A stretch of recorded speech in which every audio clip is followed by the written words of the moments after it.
Hello there, chat. How's everybody doing? Hello there, Ellie. Two. Hey, how you been? Blackfoot. Tyro. How y'all doing? Derp.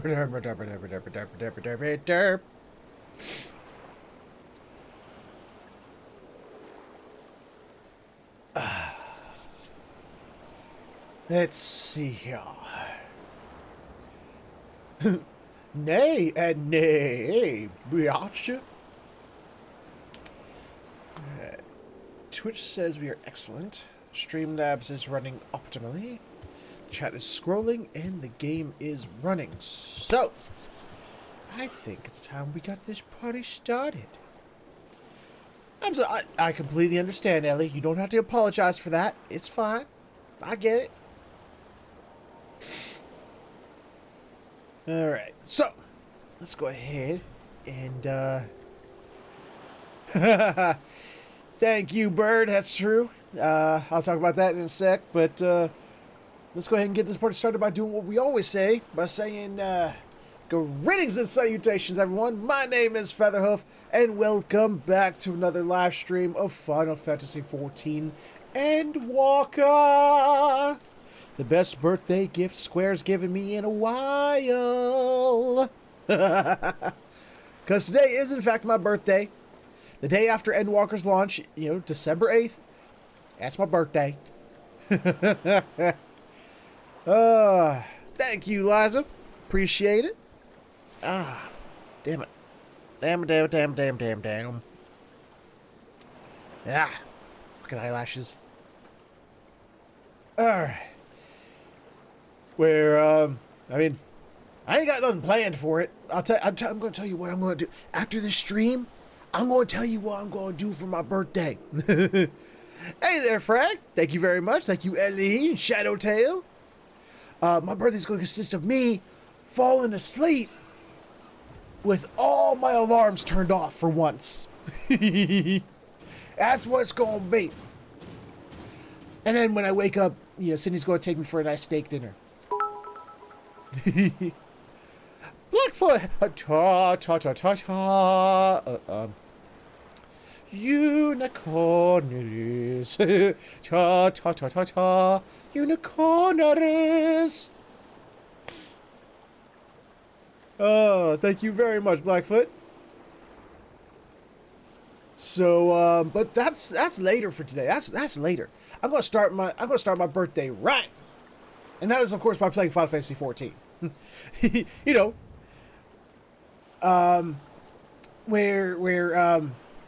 you know, like I said, it's my birthday gift from Square Enix. I might as well play it. So let's continue off where we left off. We found out Fandaniel's true identity. We found out. Well, that's really the big major thing. after we got introduced to more of the to more of these elephant peoples, being elephant peoples, and yeah, that's cool.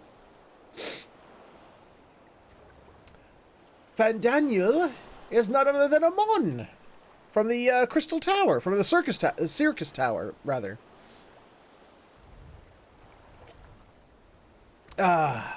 Which is interesting.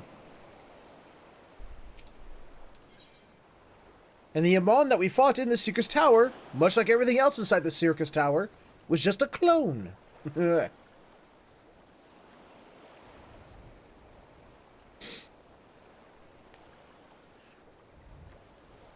he still hasn't really given his reasonings for wanting to, you know, murderize everything for the sake of murderization. But we at least know really who he is. I agree, Shadowtail.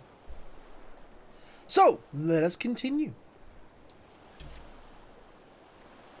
First, we must inform everyone of the situation, Nidana's colleagues included.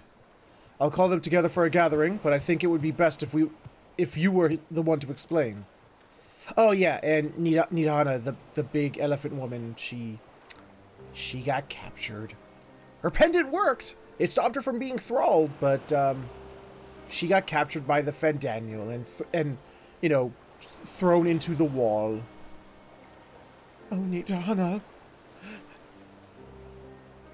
Can you answer me this? Though Nidana is trapped in the tower, she's still alive, yes? Then we must make warding scales, as many as we can.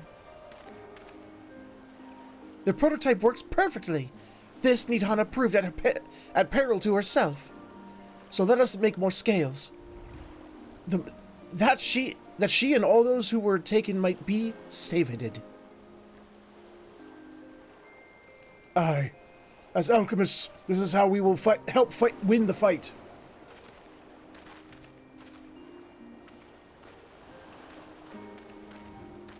There you are, little dude. My friends, the satrap has been made aware of the tragedy. He offers his heartfelt condolences and reiterates his pledge to provide you with all that you require. To that end, he bade me give you this link pearl, that he might personally discuss the production of the warding scales with you. You think they would have already had that? He is, yes, Shadowtail. And for our Eosian visitors, I bear an invitation. In her report, Mistress Nidana noted your vital contributions to the talisman's creation. This fact came to the satrap's attention, and in recognition of your deeds, he wishes to meet you. In addition to thanking you in person, he would also discuss further avenues of collaboration. And so, if it is agreeable, will you not accompany me to Ratatan for an audience with His Excellency? As long as that audience involves food, like, say, cheesecake? We should be honored, of course. Closer cooperation between our lands can only be to the benefit of all. Then it is settled. Please come to the gates east of the Giant Skull grounds, and I will show you into the city. Okay.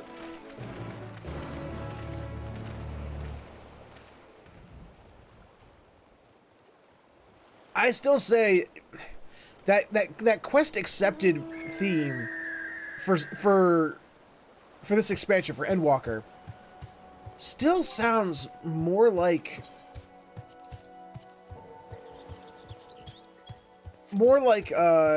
it's like the leftovers that they had. It's like, you know, one that they previously rejected because it felt so like, I don't know, that one just feels so eh.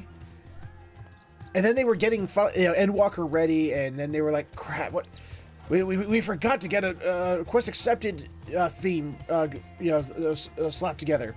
What do we have left over? Oh yeah, we have that one that we didn't like before. Well, we're kind of out of time. Let's use that one.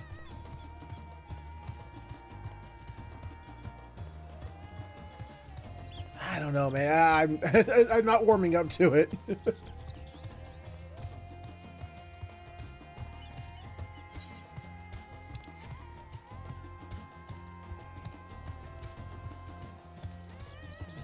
Oops. Okay. So we're like going here. Okay, I had a feeling.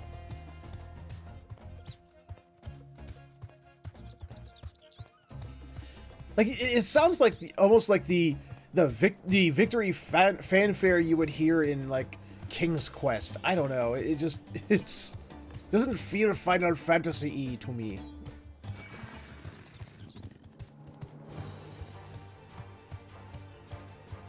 Can't get me! You're too slow!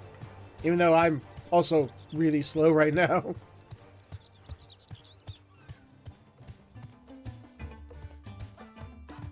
Whoop! Whoop! Bubble bird! Bubble bird! Bubble bird! Bubble bird!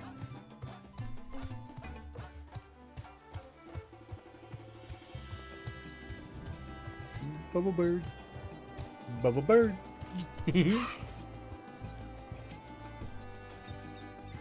All present? Then let us proceed. Owing to the threat of the tower, the city is currently in a state of high alert, and strict restrictions are in place for entry. Though you have been granted special permission, as that you remain close to me at all times.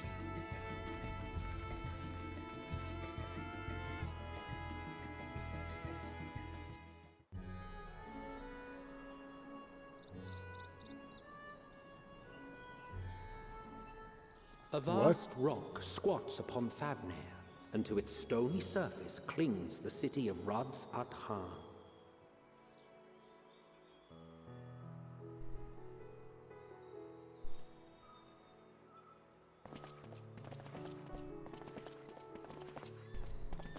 Ye who enter here are subject to the scrutiny of gods, the gate's most watchful eye. That's a weird looking eye. Beholdeth the truth of all things. That is still a weird looking eye. So it looks like the single eye is trying to give a look of scrutiny. Beneath its hot and piercing gaze, bearing down like a second midday sun.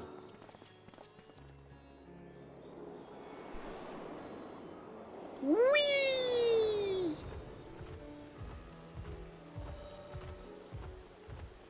The fragrant haze, a mixture of sweet incense and acrid smoke.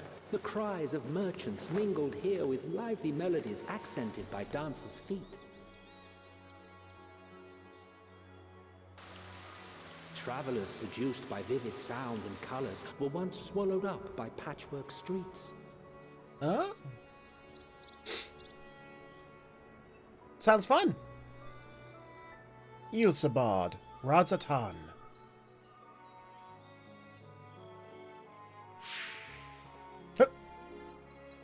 But no such scenes to savor now. To what somber present does that divine eye bear witness? Is it a Christmas present?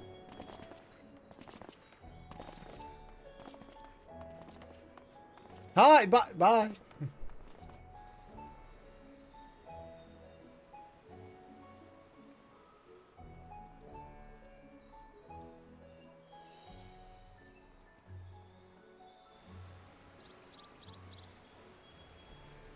Lots of colors. Radzatan and the whole Thavnair area really loves color.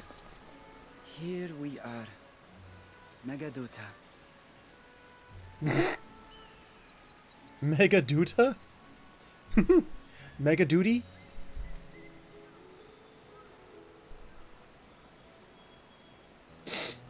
It seems a shame to bring you here directly. Under normal circumstances, it would have been my pleasure to show you the sights. And it would have been our pleasure to see them. Alas, it seems our tour of the city will have to wait. I'm afraid so. Come, we should head inside.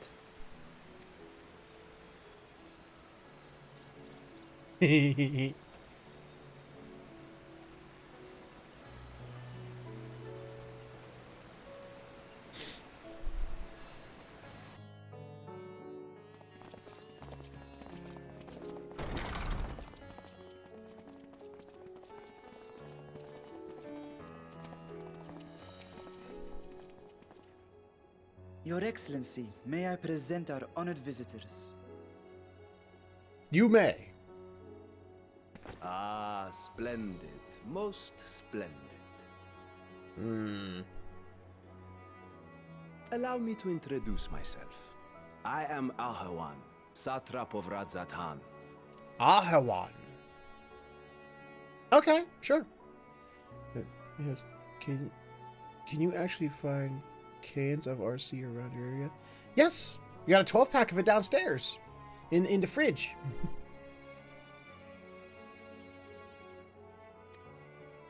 Our alchemists tell me your assistance was invaluable in the creation of the warding scale. Yes. Because I'm just Such that deeds ought awesome. to be recognized in person. Thus did I have young Varshan convey you here forthwith. On behalf of my people, may I express to you our sincere gratitude. You got Got a little something hiding in your belt back there. You, plan to use that if you get a little too close? Hmm? Hmm?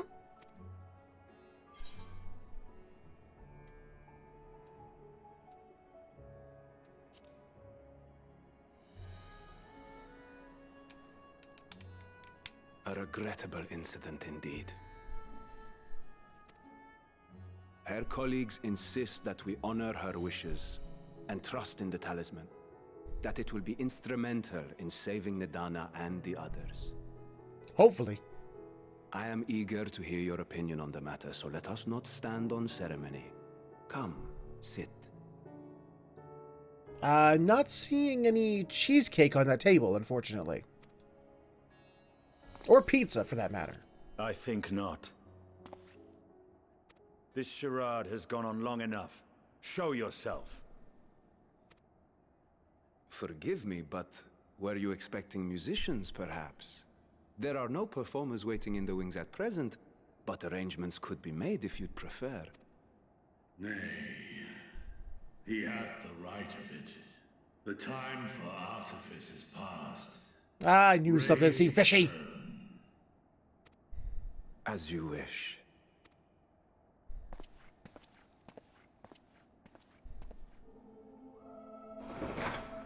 You travel as assistants to the students of Valdesian, but you are known to me.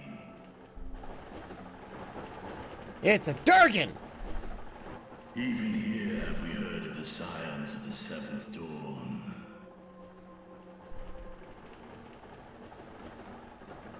Nice nose. I am Vritra, and for years uncounted hath this isle served as mine abode. Vritra, of the first brood, sibling to Hraesvelga and Nidhogg. Aye, mine elder brothers, of Midgardsormr's spawn. I was last to hatch. I know your voice. You sound familiar to me. Sound like the guy who does the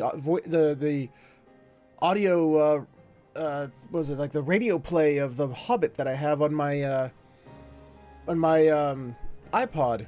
He sounded very much like the voice that that guy does for Smaug. Well, isn't this a surprise?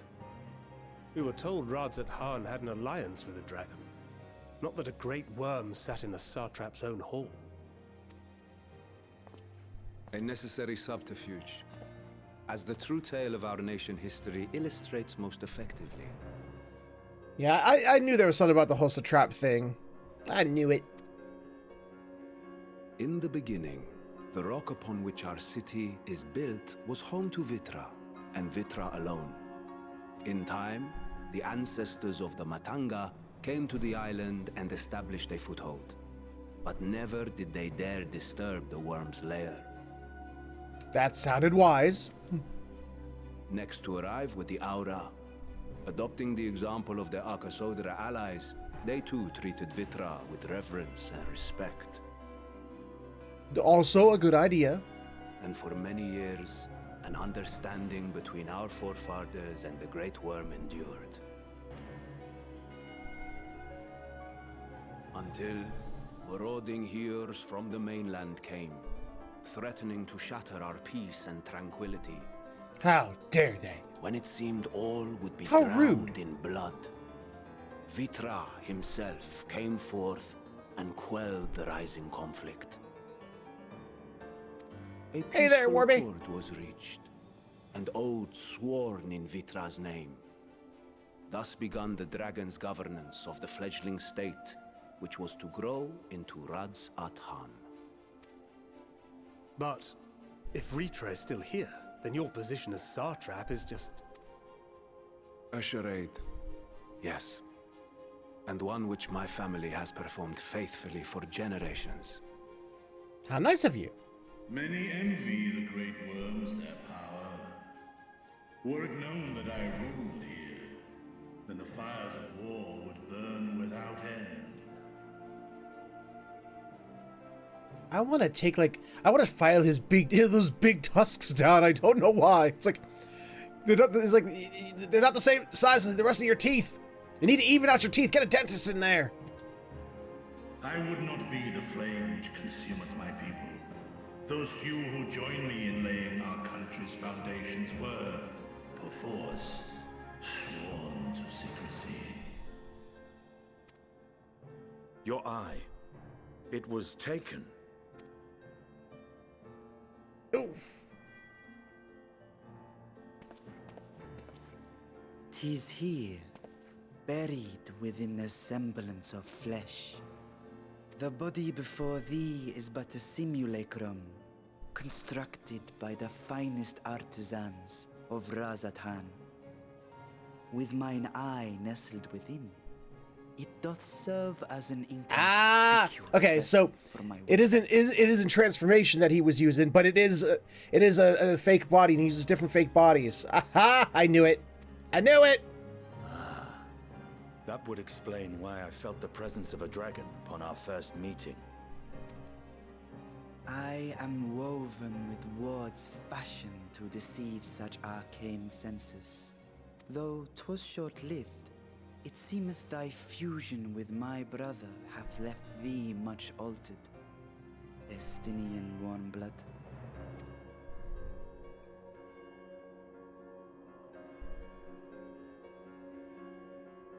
From the very first. So we does that make you sensed the family now, nature what? of one another, yet did neither one of us bear his fangs. That is all I need know of thee for now. Oh, okay. With my secret thus revealed, I have for you a proposal. Not as a worm of the first brood, but as the ruler of Rad's Adan. With all haste must we take in hand the finished talismans and breach this foul spire. Thence, should it lay within our power, dispel its wicked influence. Yet even with the assurance of the warding scales, the narrow confines of the tower doth limit the size of our force. It's almost as if it would limit it to, say, 4. You know, perhaps like 1 tank and a healer to go along with the 2 DPS force. It's a small force, probably one that's never been done before. And thus denied strength in numbers, thou must choose thy soldiers with care. Just so. Yet though our radiant host is formidable, I see a surer path before me. Thou and thy comrades have contended with a multitude of primal beings. Yes. Most recently, thou didst cast down false gods in Pagalthan and Cartanau, I am told. Yes. 'Tis upon that strength I would call. The Scions have proven themselves the most capable, and I ask that you serve as the tip of our spear. Wouldn't that be redundant, though? I got my own spear. So do you want me to, like, tape my my spear to the tip of your spear? To make a super spear? Ooh, super spear. I like that. Talismans would, of course, be provided for each of thy companions. And should you agree to this undertaking, more will be provided to make use of as you see fit. Okie dokie. There's no denying it's a dangerous proposition, but the rewards may far outweigh the risk. Just think of what we might accomplish if we could equip all our allies with warding scales. I worry, however, that even the 4 of us may be too few for what you have in mind. Might we regroup with our friends first to discuss the matter? 'Tis no trifling task that I have laid before you. Go, steel your hearts and hone your plans. Such time as you require shall be spent in crafting your protective charms. Pietra, I just want to say, Your giant nose gives me the urge for boopage. I want to boop the giant dragon nose you have. It seems a quick trip back to Sharlayan is in order.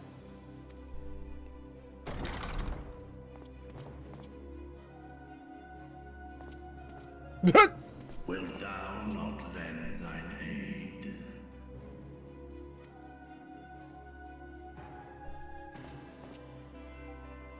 Whether your request be made as a great worm or the ruler of Rads at Han, I see no reason to refuse, nor will I. Okay, but you're, rushing from the chambers because... I am in thy debt.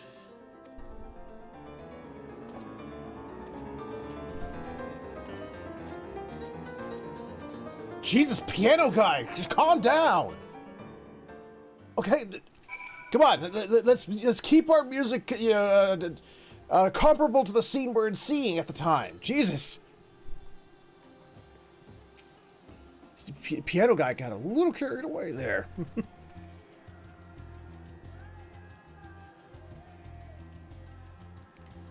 I can hear that. Yeah, I can definitely hear that. That meeting took a rather unexpected turn, but we now have a clear objective ahead of us. Let us rejoin our comrades in Sharlayan and muster a suitable crew for our foray into the Tower of Zot. Oh, and if you haven't already done so, be sure to attune to the ether right here before departing.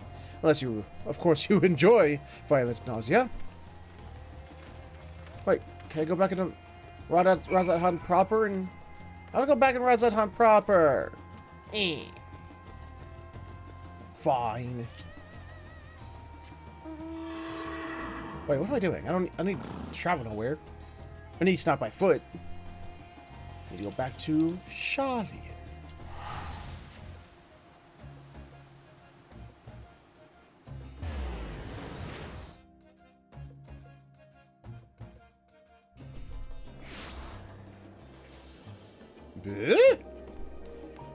It be snowing! No! Not yet! No, snow, no, go away! Okay, where we going? Ah! That way.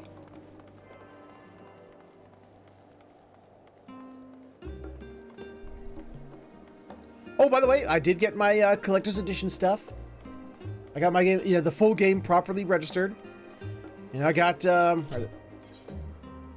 my my Porum minion. I got my Archaeon mount. And I got my Death Scythe for my Reaper. There it is.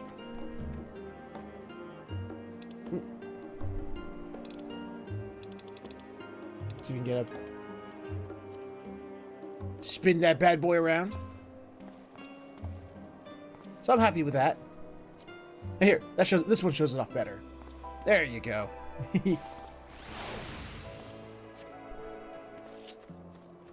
So that's fun. Just thought I'd show that off a little bit.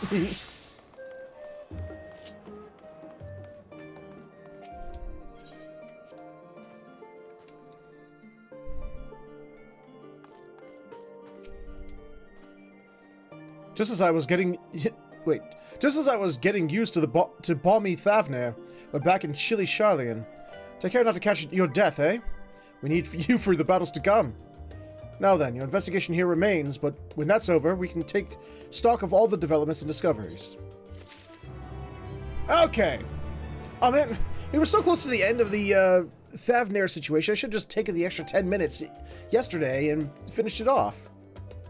Oh well. Now we get to do the other half of things. With a much larger group. An unsettling change has come over Sharlayan, but together we will divine the underlying cause for the Forum's callousness. As I mentioned before, however, questioning the councillors directly is a fruitless endeavor. They seem to have already come to a consensus as to what and how little they are willing to divulge. which is why I began scouring Sharlayan's archive to historical records for any hint of the connection to the final days. Suffice it to say that progress has been slow. There are also so many dusty pages one can skim in a day, but now that I've had this band of willing reinforcements, the search should proceed all the swifter. Let us reconvene outside Numenon, shall we? Exit the annex to the right, and you'll find the archives on the western edge of the woods. Hooray! We're going to read books in the woods, I guess.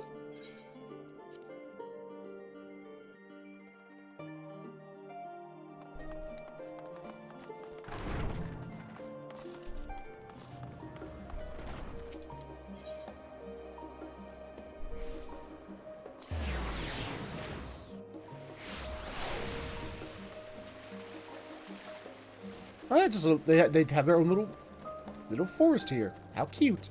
How quaint.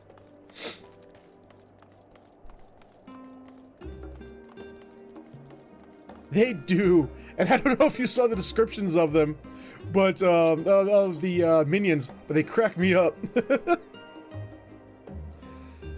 Yeah, based on one half of a pair of twin mages, this charming minion brings an air of mischief wherever it goes. The tales say that the real Paolo mastered the dark arts by the age of 5, though one has to question whether teaching dangerous magic to small children is such a good idea.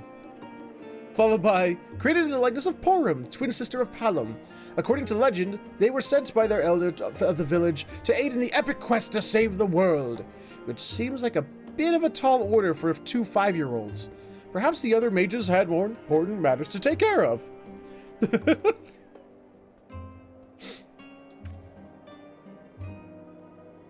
My directions were easy enough to follow, I hope. In any case, you stand now before the doors of Numenon, Sharlayan's grandest collection of books and tomes. This building is actually only an entrance, and one of many at that, for the archives of Numenon extend deep beneath the surface like the root of a tree. The vast halls of the great Gubal Library pale in comparison to Numenon's endless maze of subterranean chambers.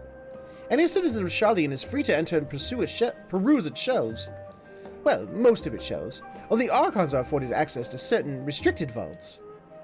I've dispatched Ishtola and Raha to investigate those.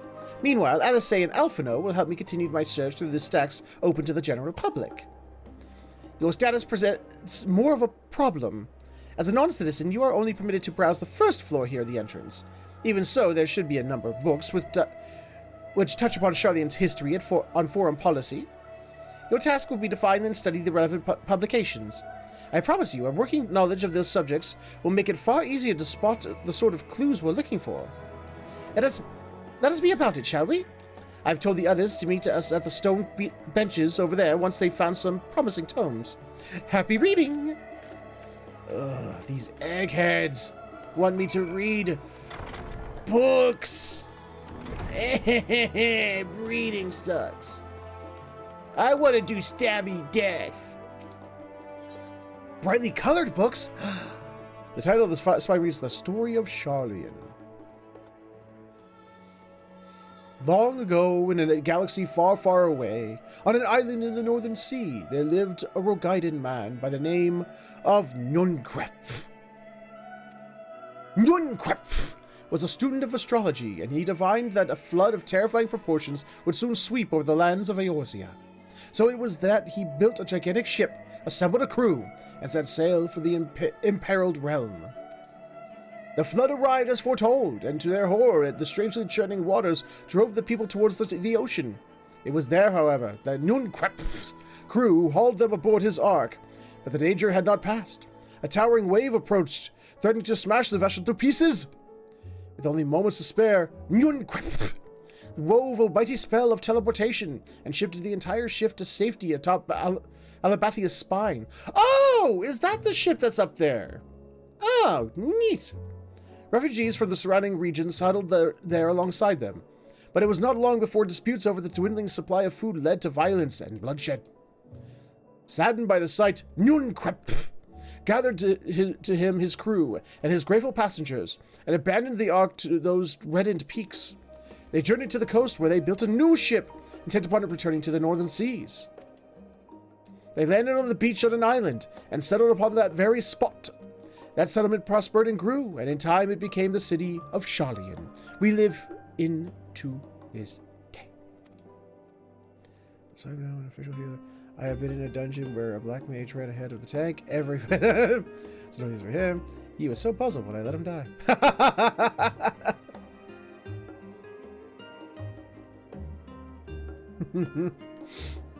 Nice, Tyro. Roads of the Old, the colony. Many years ago, on the banks of the Thaliak in the Dravanian hinterlands, a Sharlayan colony once thrived. This settlement was originally established as a mere outpost to study the ethereal sea in the year 1311 of the 6th Astral Era. Scholars dispatched to Eorzea found the facilities wanting, and their demands encouraged a gradual expansion in structures and services. As rumors spread of a growing community of academics, the area was further inundated with Eorzean students hoping to share in the renowned wisdom of the Sharlayans. 50 years later, the Forum passed a motion to recognize what had become a flourishing town as an official Sharlayan colony. Eorzean residents took to calling the colony itself Sharlayan, which led to no small account of confusion where discussions turned to the subject of the motherland. In response, some Sharlayan inhabitants, if pressed for a name, would simply refer to it as Emporium. Following the Great Exodus, however, goblins and treasure hunters claimed for themselves a corner of the abandoned colony and gave it yet another name, Idleshire. The following chapters go on to introduce the most prominent features of Idleshire. The book does not appear to contain additional information on the Forum or cover the history of the Sharlayan motherland in greater detail. Well then, fuck those books! We already know about Idleshire. We played Heaven's Word, goddammit. Well, I mean, you are, but we've already known that, Tyro.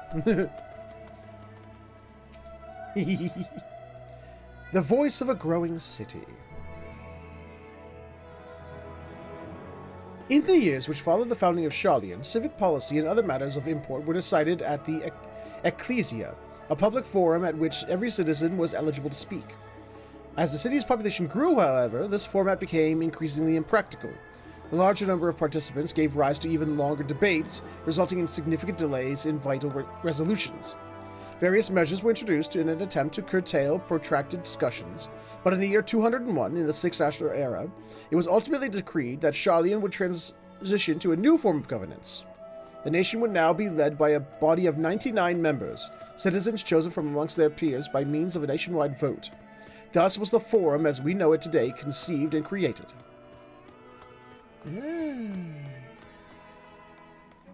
Neat. Blue books. An introduction to the heavens. Have you ever gazed at the skies above and contemplated the mysteries contained therein? I speak not of shifting cloud patterns, but of the vastness beyond, of the sun and the twinkling tapestry of the night. Some think the dome above us to be a finite space, yet amongst the leading thinkers of our age, one scholar's depiction of the boundless sea of stars has firmly taken root. Alas, this heavenly sea remains an unreachable, unknowable destination. There are few indeed who can explain, in satisfactory detail, why our own star is believed to revolve around the sun. It was the technologists of Alag who came closest to understanding the laws which govern the starry abyss. It was they who launched Dalamud and sought to expand beyond our earthbound existence. Having read of their ancient ambitions, I wonder, has your interest in this field of study waxed or waned? What if I were to tell you that the eternal constellations were arranged differently in distant past? That their positions continue to shift almost imperceptibly, but measurably as we journey into the future? Would it shock you to learn that the stars drift further and further apart and may indeed do so forever? Are you eager to learn more? What is this, a pamphlet? on a specific course? This book is the wrong subject, so yeah.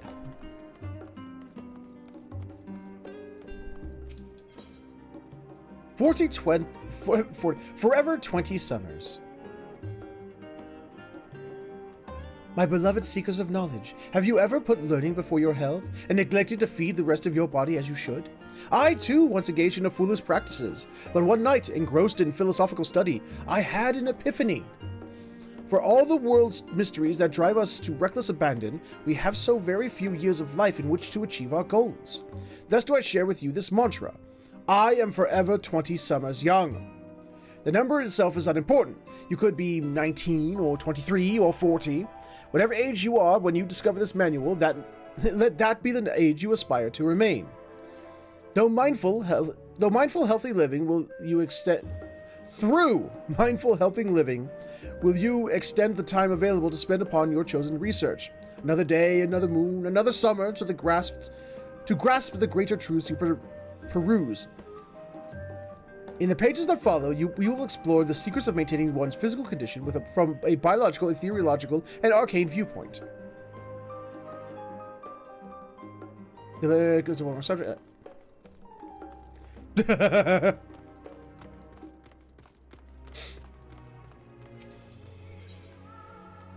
Stewards of Wisdom.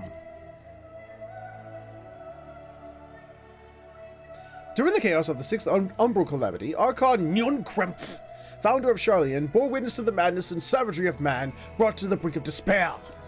Upon raising a settlement on an island in the northern empty, he instructed his people thus: renounce the ways of war and peruse enlightenment through knowledge and reason. Or pursue. Damn it. The Sharlayans took to heart the words of their savior, and henceforth served as stewards of wisdom.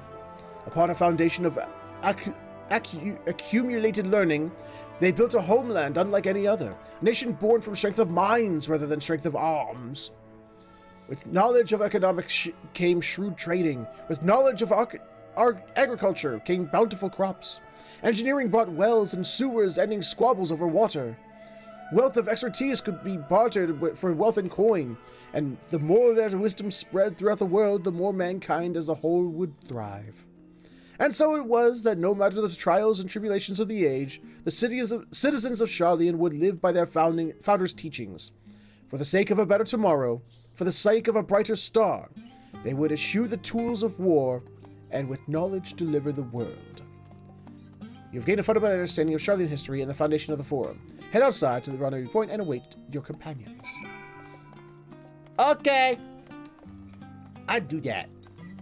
I go done do it. Ooh, hello. I also done do this.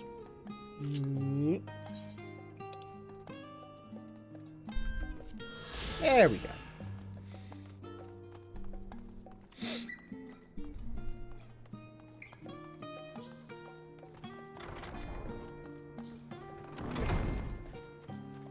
I have found my destination.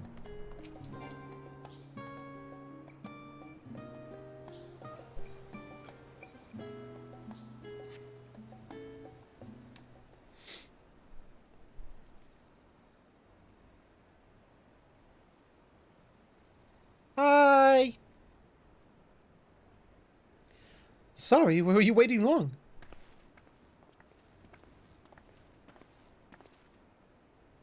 I wanted to make sure I'd borrowed at least a few promising volumes. Alphino and Krylos should also be along shortly. I was delayed in similar fashion. As far as I could see, no titles in the Archaeon stacks mention the final day specifically, so we have no choice but to start with the tangentially relevant tomes, if they are even that. At present, the plan is to skim through as quickly as we dare and share our discoveries as we make them. It would have been nice to invite everyone to the estate. Plenty of comfortable places to read, and ready supply of hot tea. Oh, I was always quite fond of reading outside. But it's not about the little pleasures, is it? But it's not about the little pleasures, is it? You miss your home. It's been difficult. After our arrival, we managed to speak with one of the family servants and ask how things were. It seems our dear father has instructed the staff that even if Alphino and I were to return to Sharlayan, we were not to be allowed access to the threshold. Across the threshold, damn it. A harsh measure indeed. I hope that our efforts to understand his position, and that of the Forum, will perhaps lead to a reconciliation. We'll mend this rift one day, I am certain of it. And what of you, Graha? Have you been to visit your family? Or do they not live here in the city? Ah, well, My situation is also somewhat complicated. I was raised in Sharlayan, yes, but I was born rather farther away. In the southern reaches of Ilsabard, in fact. For generations, my people have dwelt in Corvos, the coastal region opposite the islands of Thavnair. The Alligans founded the city in that fertile land, and by ship brought in the subjugated tribes of the Mikote to serve as laborers. Of course, the massive earthquake of the Fourth Umbral Calamity brought an end to the Empire's reign, and when the Fifth Calamity froze the seas solid, many of the tribes still living in Corvus branded the journey back to Eorzea. My ancestors, however, chose to remain, that they might prevent the remains of Alligan technology from being misused. Isn't Corvus under Garlean rule? For the past 50 years, yes. Some semblance of local culture remains, as is the case for most imperial provinces, but Garlemald renamed the region Locus Amanus. When I was a boy, a nearby town came under the jurisdiction of an illustrious imperial family, the nobles of House Darnus. Darnus, that sounds familiar. House Darnus demonstrated a singular interest in Alligan civilization, so my tribe was forced to consider a plan of action. For some time already, voices had been raised in favor of abandoning our ancient customs. After all, the Alligan Eye no longer passed to our eldest children as reliably as it once had. Fear of discovery eventually tipped the scales, and the decision was made to bury our ties to the knowledge and traditions of Allag. As the last child born with the Alligan Eye, I was given over to the custody of friends in the students of Baldessian, who had me registered as a Sharlayan citizen. I never even considered. Forgive me, it was an unkind question. Even Thancred was taken in by Archon Louis Swa, was he not? Stories of adopted waifs and rescued orphans are more common among Sharlayans than you might think. Yet, regardless of our origins, we are all provided with an equal opportunity to learn, and with sufficient... oh my goodness. That word. Perspicacity? I've never heard that word. We outsiders can even earn the vaunted title of Archaeon. Which is exactly why I have such love for this country, and why I wish it to remain a nation of which its citizens can be proud. Why can I not read today? Today and tomorrow, yesterday, I just like the ability to read has just like left my brain.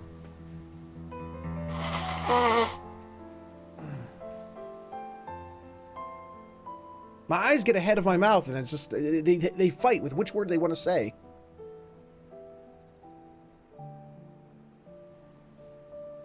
Hear, hear. Another good reason to get to the bottom of the forum's stubbornness, aside from the trifling matter of our impending doom. I guess aspirations on your perspicacity. Okay.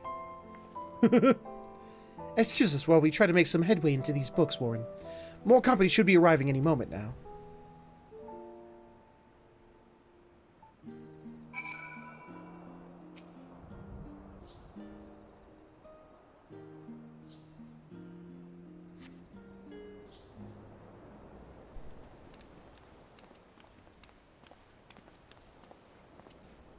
Having a ready insight into things. Shrewdness. Cool! I still have no idea how to pronounce it, though. We've returned with our selections. Although I must say, the pickings were quite slim indeed. Mr. Skryl has already flicked through every history book devoted to disasters, and more than a few which barely made mention of them. As such, we will be looking into research papers of the Umbral Calamities, as well as articles written by prominent forum figures. Perhaps their knowledge of the final days comes from an unexpected source. Speaking of which, might I ask you a few questions related to the final days? I'm the only one here who didn't witness the events of Amaro firsthand, and fear I may be overlooking critical details. Well, there was fire. Lots and lots of fire. My thanks. Now, where to begin? Fire. There was fire. First things first, what kind of phenomenon did the ancients encounter as the final days drew nigh? Fire! The complete destabilization of creation magics. Primals of unrivaled power were summoned in ether. The worst kind of phenomenon you can imagine.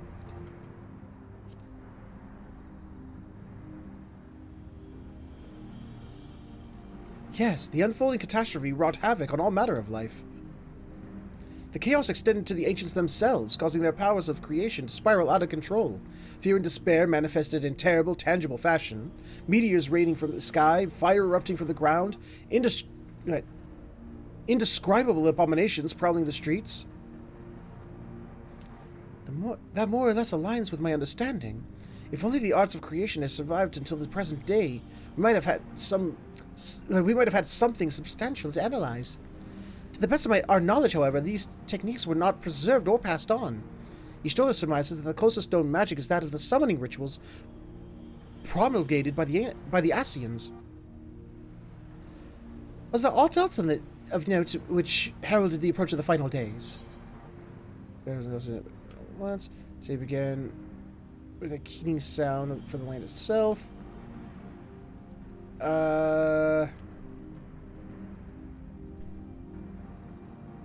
About that one? Ah, yes. The Amarantines spoke of it, didn't they? We never did hear this sound ourselves, of course, thrust as we were into the midst of the madness. But it seems that each and every one of the catastrophes were preceded by this ominous noise. Eventually it resounded all across the star, and not even Amaro was spared. So the ground was crying out, you say? To be considered the harbinger of doom, it must have been quite distinctive, and probably quite loud. I'll have to speak with one of the Numenon's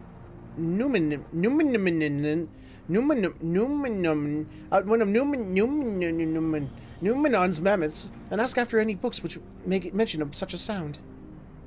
Last but not least, would you describe how the ancients sought to quell this unprecedented calamity? What definitive action did they take?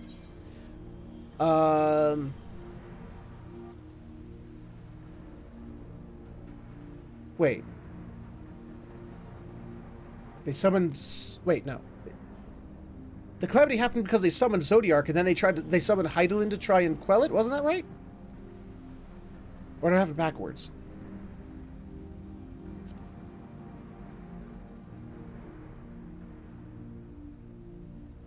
Ah, I believe it was Zodiark who was summoned in response to the final days. Damn it! Many sacrificed themselves to bring him into being, with Elidibus serving as its heart. We do not know exactly how Zodiark brought salvation to the star, only that by his godlike will were the laws of nature set around. That.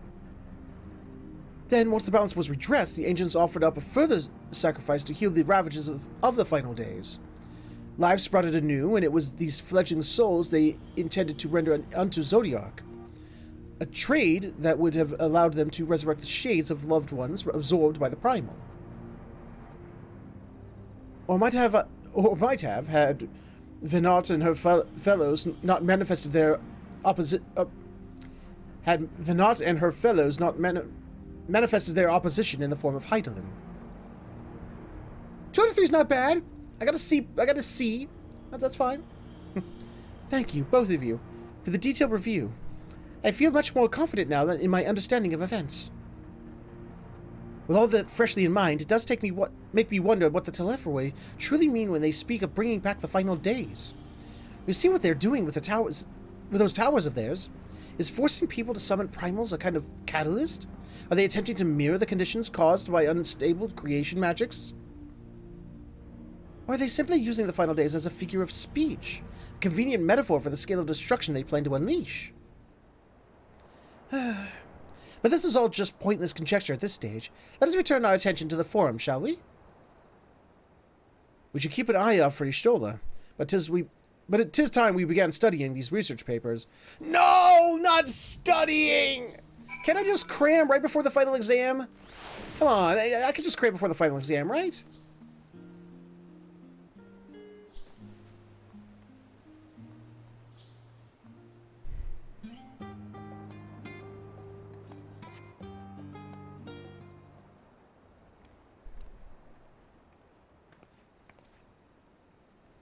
I'm the last, am I? Well, my extended search of the Archon stacks produced one of two possibly useful books. But I wouldn't get your hopes up. If you recall, Urianshe learned of the source's reflection from the Gurum oracles. From its potential to cause panic and confusion, that tome was deemed apocrypha and sealed away in the Great Gubal Library. It is even less likely that knowledge of the unsundered world, not to mention the horrors of the final days, would be left sitting on the shelf of any curious scholar, for any curious scholar to find. It stands to reason that my colleagues, be they Archons or counselors, should perforce be largely ignorant of the subject. Yet when you confront Master Fortunal with knowledge of the Telephoroi and their machinations, he scoffed at the suggestion that they posed a threat. He seemed adamant that the Forum would know if the final days were truly upon us, which only suggests the conclusion that whichever privileged wisdom is guiding the Forum's behavior, it is being kept secret from the rest of the nation.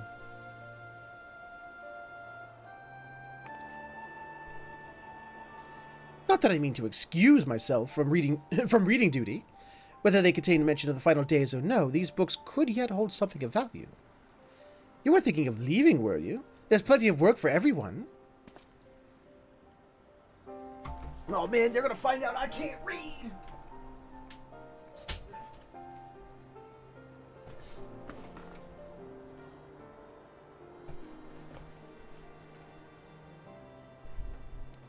You labor for what feels like an age as the Stola's research assistant.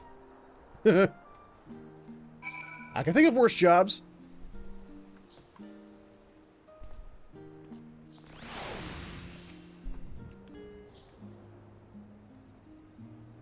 Oh dear, you look exhausted. But what about your studies? Were you able to find any books on the subjects I mentioned? Then the day was well spent. Should you wish to read them again, a mammoth at the reference desk will point you in the right direction. For the moment, though, I suggest you take a well-deserved rest. We might be occupied with our research for quite some time. Okay. The City of Nerds! Ready for a tea break, Warren? I know I am. Honestly, my neck and shoulders are going to calcify if I don't stretch my legs and walk around for a bit. You know the last stand down at the harbor, don't you? Come and meet me near the outside tables, and I'll treat you to their coffee. It's quite good. Oh, is LSA asking us out on a date? That still hasn't grown on me.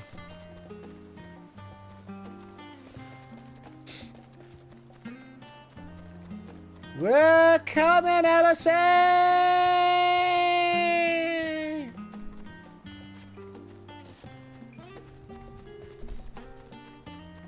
Oh, you can't go that way. Damn it. Gotta go across the bridge. Actually, do I? Can I go in the water? Nope, not here.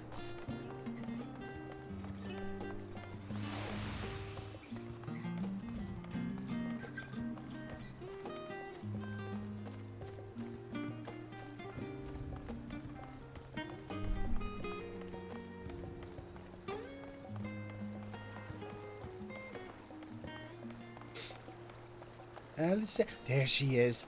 She's all ready for our date. Huh? You ready? You ready? Hi. As busy as ever, I see. How very Sharlayan that no other gourmet chef at a cafe has sprung up to compete for customers. Actually, this crowd gives me an idea. Before we place an order, why don't we ask a few questions and gauge the mood of the city? I'm interested to hear what the average citizen has to say about the Telephoroi. Might even learn something new. Worth a try, don't you think? Alcé is now accompanying you. Oh! Another one of these follow quests. Okay. Cool. Follow me, Alcé! Let's talk to this, guy. What? What is it? Can a man not enjoy a moment of private respite? If you're looking to share a table, then I respectfully request that you look elsewhere. You misunderstand, sir. We were simply wondering if you knew of the Telephoroi. These enemies of peace have promised an end to all we hold dear, and... Wait. Oh, that House Lavalier girl, aren't you? This man This man with you is obviously a foreigner. I'd heard you were disowned for helping outsiders indulge their barbaric whims, and here you are giving truth to the rumor. I'll thank you to leave me be. I've naught to say to the likes of you. Well, I must apologize. 'Twas foolish of me to expect an ounce of civility from one so enlightened. Come, Warren. Sir, you will apologize or I will cause stabbity butt death. I will cause a stabbity butt death right there. Right there. Right there. Right there. Right there. I will cause stabbity butt death. You're a douche.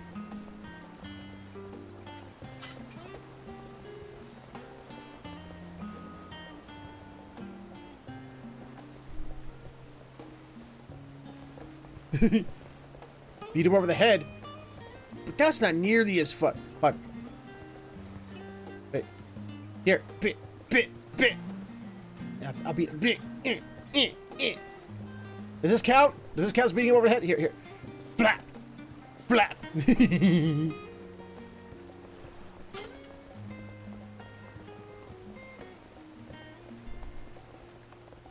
Hilduis. Hello, Hilduis. Yes, I don't believe I've had the pleasure.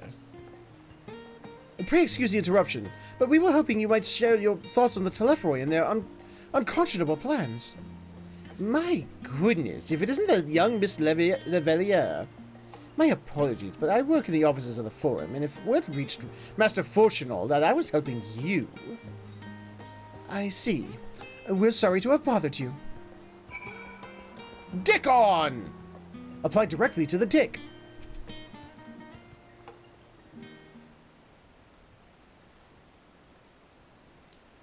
Welcome, sir. What can I offer you today? Wait, is that Mistress Alice ARC there? My word, how long has it been? Far too long. Meet Dickon. You apply him directly to the dick. The owner of The Last Stand. I used to frequent this cafe on occasion, in between lessons at the studio. That seems like an age ago. Wait. That seems like an age ago now. I remember hearing that you and Master Alphino had set sail for Eorzea, but then you never came back. Lately there's been gossip about your father disowning the pair of you. Everything all right at home? It's complicated, and I hadn't expected complete strangers to be so familiar with our situation quite so quickly. Everyone has an opinion, it seems. Well, it is House Levelier. No matter how discreet Master Fortunal may have been, news of your family's doings never stays secret for long. Things being what they are, what brings you back to the city now of all times? I have questions, and only Sharlayan has the answers. Tell me, Master Dickon, Dickon, have you heard anything about the apocalypse called the Final Days? What, like the end of the world? Nothing like that, I'm afraid. And that's what you're here to find. Information on this apocalypse. Yes, whatever we can learn. Unfortunately, your patrons appear to be unwilling to speak with me. I wish there was more I could do to help.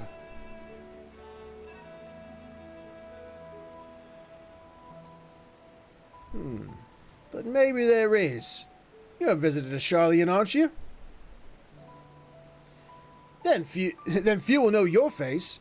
We should be able to pass you off as a server with none the wiser. We just finished preparing a few orders. Strike up some friendly conversation while you're setting down the food, and you might just get the answers you're looking for. Not a bad idea. I hate to ask, but what do you think? I am the master of disguise and subterfuge. That's the spirit. Pay attention now, and I'll explain where each of these dishes needs to go. The tea set is for the chatty group sitting by the water's edge. Tea, chatty, water. Got it. The omelet is for one of our regulars, a Highlander by the name of Gisela. She's sitting at an outside table with friends of hers.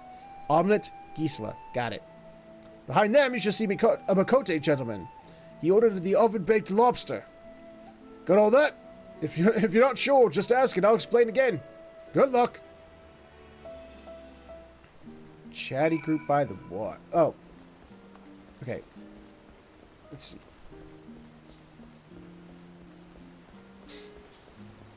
Wait.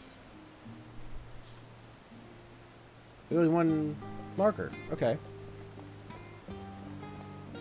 This would be the chatty group. The tea set. Oh, my tea set. Lovely, thank you. The who? I'm sorry, I've never heard of them. Or their final days. My friends and I are somewhat uninformed when it comes to current events.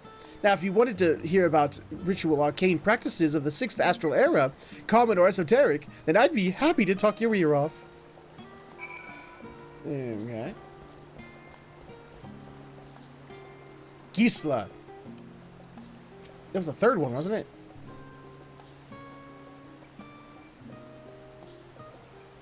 Wait.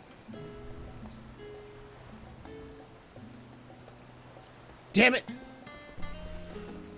Tell me again! I don't want to muck this up.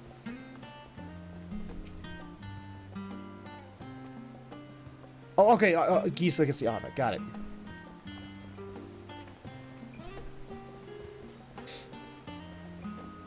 Here's your omelet. Complete with bacon and cheese. I hope. Ah, finally. 2, 4, 6, 8. Let's dig in. No time to waste. No, wait. Waste a few minutes. You need to talk to me. What? The Telephoroi? Ah, yes. I remember seeing the name in the latest Gazette. That and some grand claim at the end of about the end of days? Same old senseless warmongering. When will these fools grow tired of spilling each other's blood? Best stay out of it, I say. The Four made the right choice, and I fully support our decision to remain neutral. I mean, can you, when the world is coming to an end, can you remain neutral to that? Is there a neutral stance to end of world?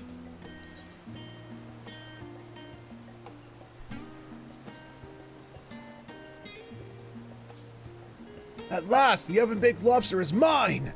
You have no idea how long I've scrimped and saved and suffered to afford this heavenly dish.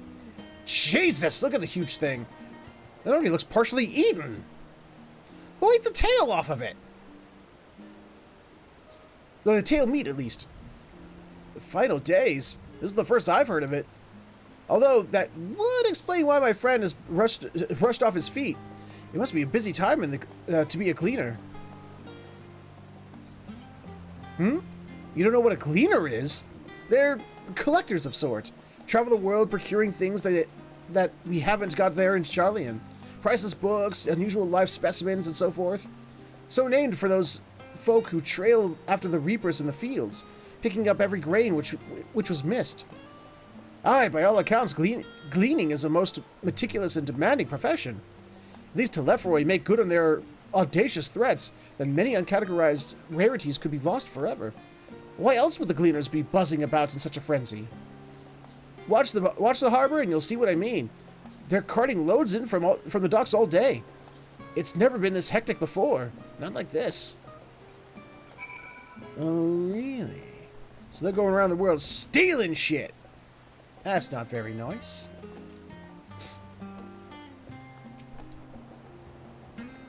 Any trouble with the customers? Were you able to get anyone talking?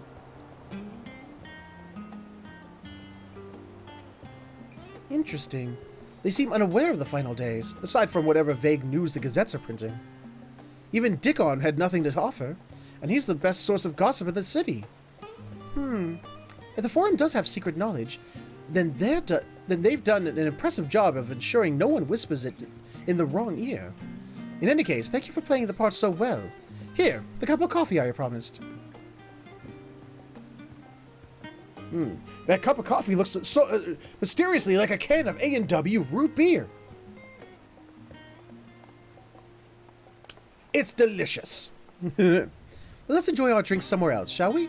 Maybe behind the peristyle, away from the gossip of their wagging tongues?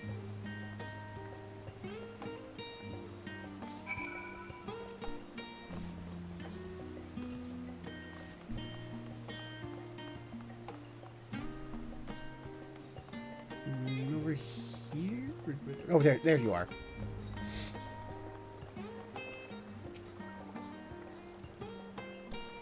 Yes, this should do nicely. Out in the wind and out of sight.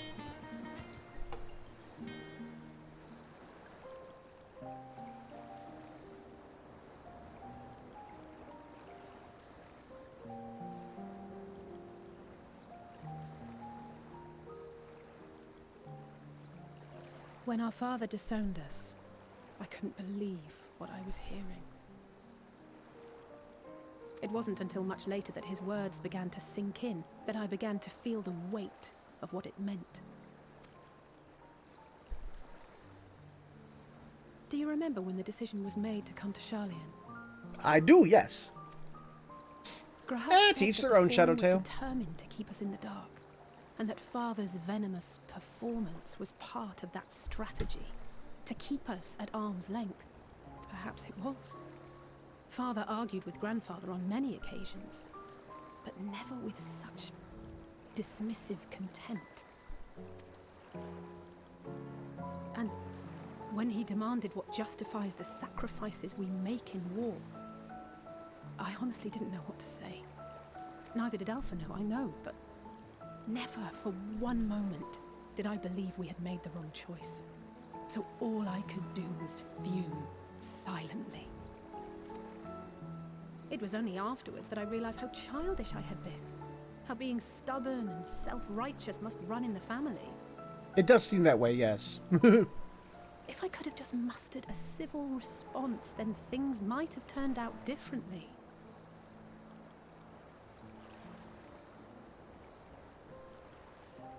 And that is why in Star Trek Deep Space Nine, Rom is best character, because he loves root beer. Haha.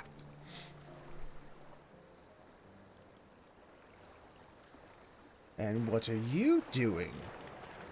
Looking all secretive-y.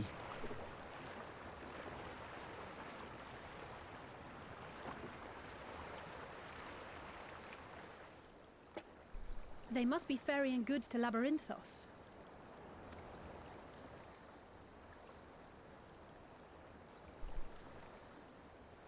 A vast complex beneath the island. Sharlayan is famous for archiving knowledge from around the world. Well, that knowledge is not preserved exclusively in dusty tomes and desiccated samples. Our living library, comprised of all manner of flora and fauna, is housed and studied within that underground facility. So Still, you that got... did seem to be an unusually large... So you got the Animal Crossing When I Museum lived underneath here, your city. It was rare to even see such cargo transported by boat.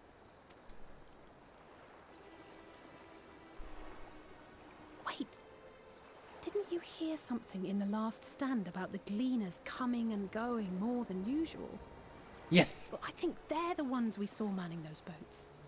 And gleaners answer to the Forum. And the Forum is where you get cheesecake.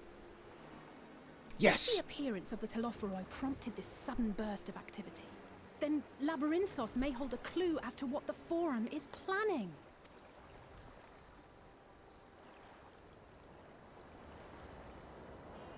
Well, let's go disrupt us a Forum.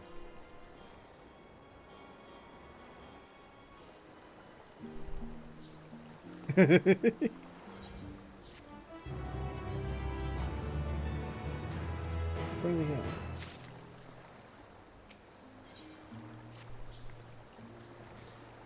should tell the others what we've learned about the Gleaners.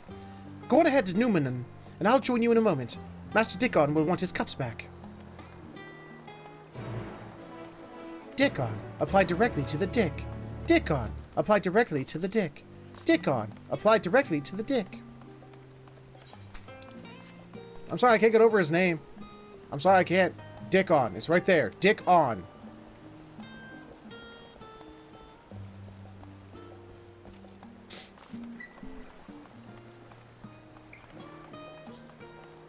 I mean, I feel like they wanted to say Dixon, you know, like the guy from Xenoblade Chronicles, but they lost the one letter. Because as it stands now, the word is just funny.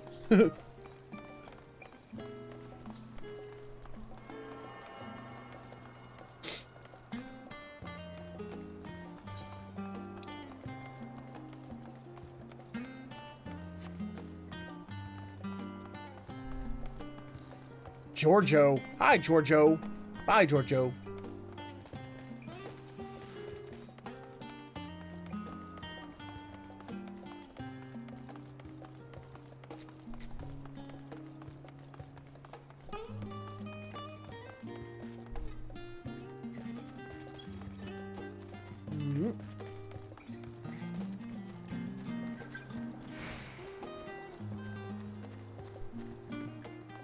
Hello, we're back.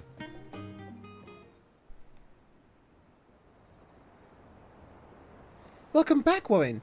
Been for a walk and cleared your head, have you?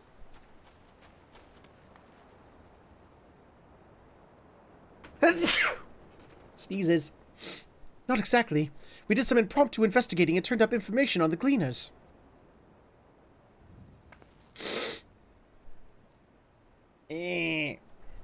My nose. It sucks.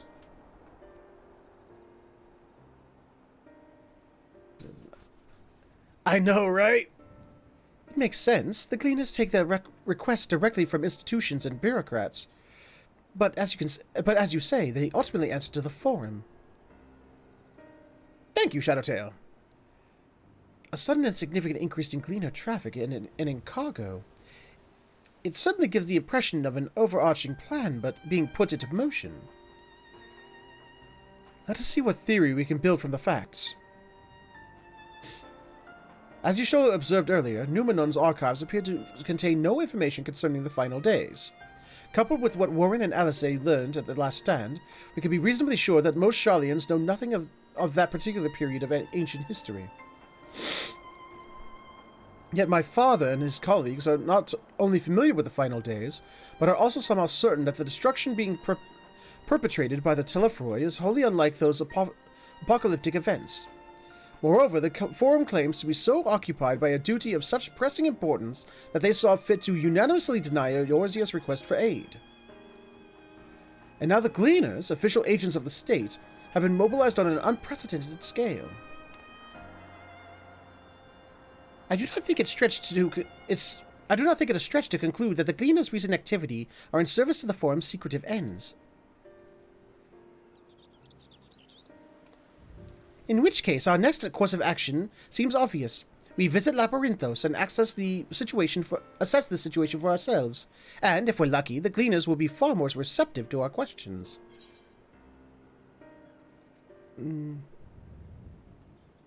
What should we expect down there? Oh, fuck me. My nose sucks.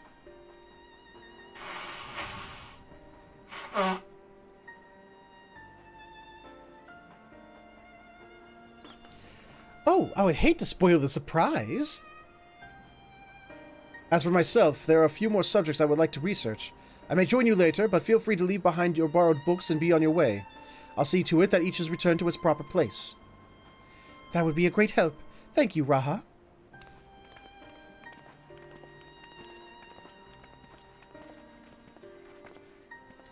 Let's head down the stairs over there, and I'll show you where the entrance is.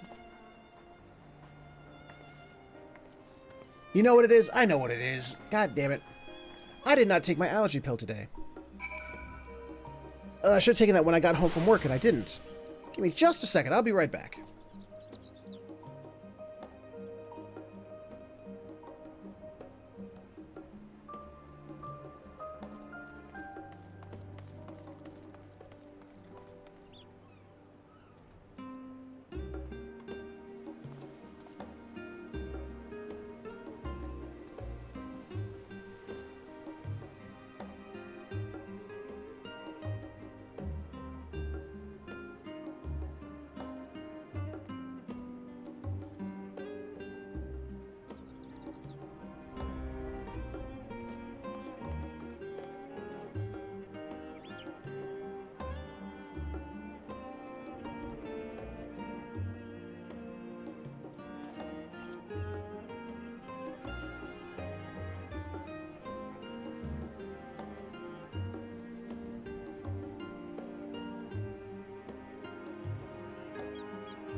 There we go. I should put a stop to that in the near future. In the meantime, let's go see if we can't find ourselves an entrance to Labyrinthos. Whee!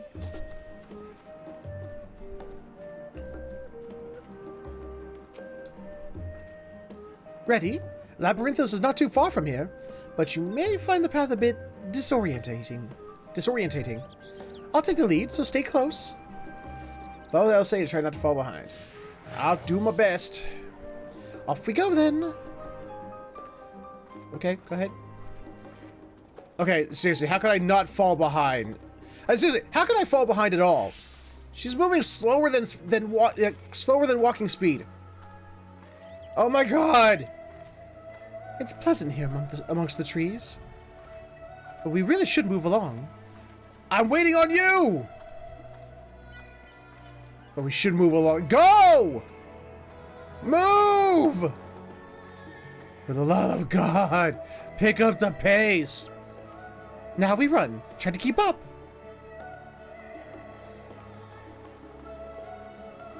Finally! Keep the path straight ahead.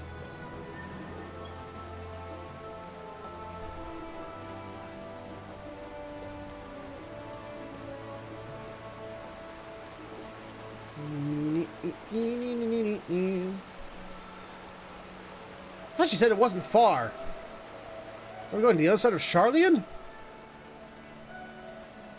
Up here.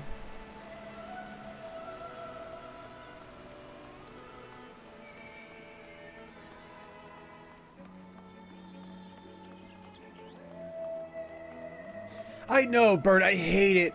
It's like why do games still do that? I don't know.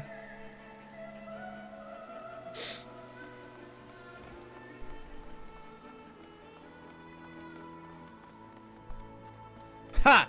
She took the road. I took the middle path. Ha ha!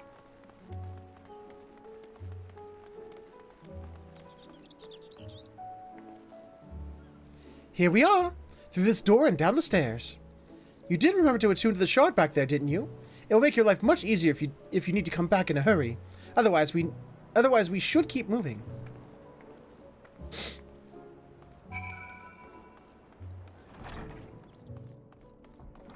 Was that even necessary? You could have just said it's over there and then put the marker, and I just could have walked here at my own pace. That did not add anything.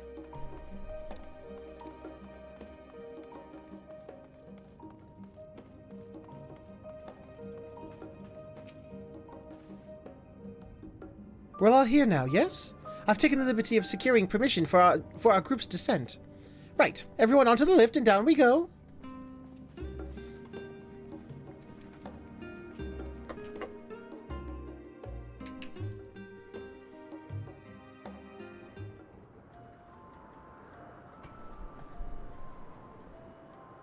Deep beneath the scholar's city shines a false sun within a fabricated sky.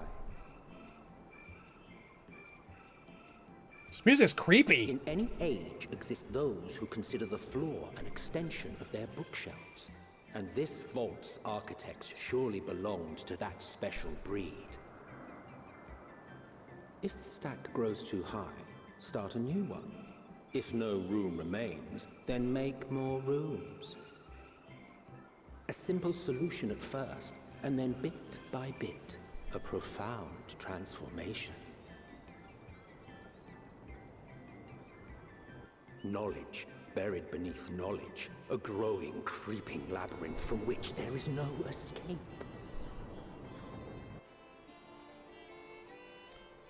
The Northern Empty, Labyrinthos.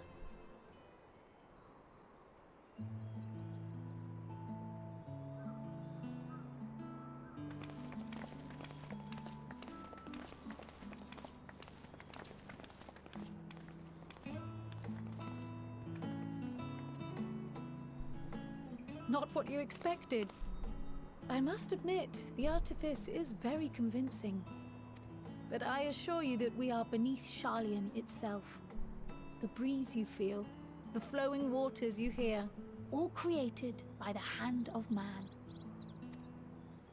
The island is volcanic, you see, and once upon a time this great hollow must have been a reservoir for magma. It was discovered some 400 years ago, at which point it was repurposed as a storage facility for scrolls and samples and such. Renovations have continued, with nigh on no interruption to this day, with the lower levels still undergoing expansion. Damn. Aren't those people gleaners?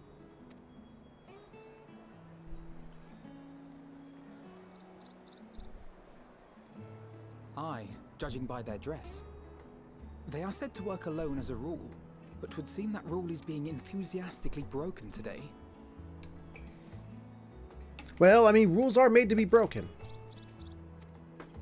It may be as you suspected, but they are engaged in a task apart from the norm.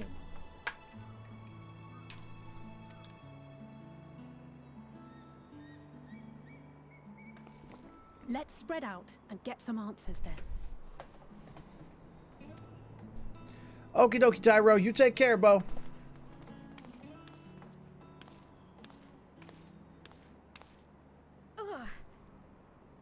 Uh-oh. You okay? Did you call to me just now? No. How odd. I must be a bit dizzy from the descent. I'll be fine, I'm sure. Let's get to work, shall we? You first, so I can keep an eye on you.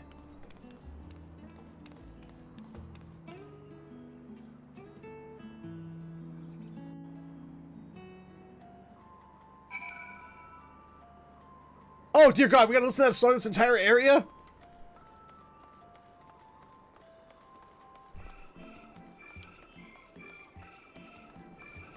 Ooh. I think this is gonna be my least favorite area. If I have to listen to that the entire time. So it looks like it's a pretty big area. Dobbin? You want to know what I'm doing? Dobbin's holding books, and ore, and fauna. If it needs a hauling, Dobbin haul it. Every decade or so they take stock, Labyrinthos. You know, sort of sit and tidy up the inventory. Never seen an operation like this before, though. They just did one a few summers ago, even. There was no warning at all. The space gets dropped in Dobbin's laps. Orders from on high. Damned if Dobbin knows the reason. Could be that they're changing the layout, eh? Perhaps for the next big expansion. Exchange with Dobbin. Wait. The exchange with Dobbin has taught you about taking stock in Labyrinthos.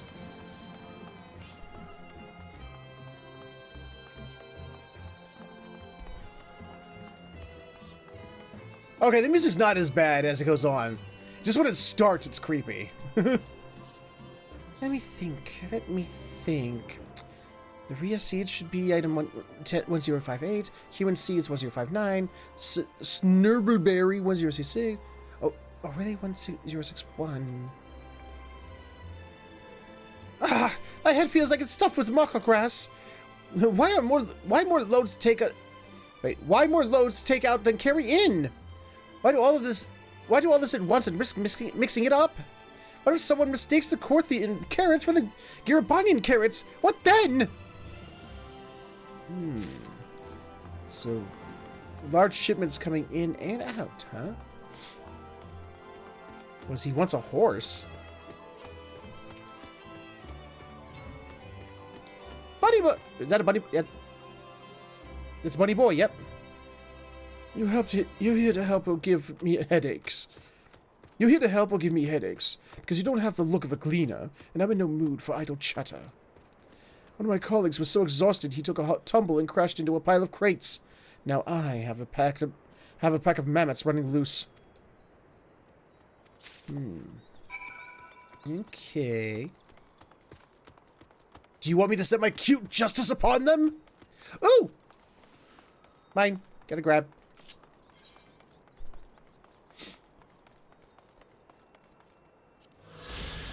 There we go.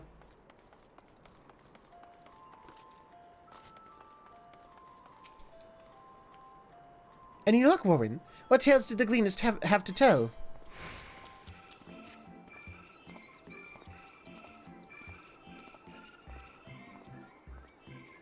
So this grand operation began without warning. And for every item they bring in, they're sending more inventory somewhere else. That would explain the haggard faces I've been seeing. We were right. The form is definitely up to something. And they're turning Labyrinthos upside down in the process.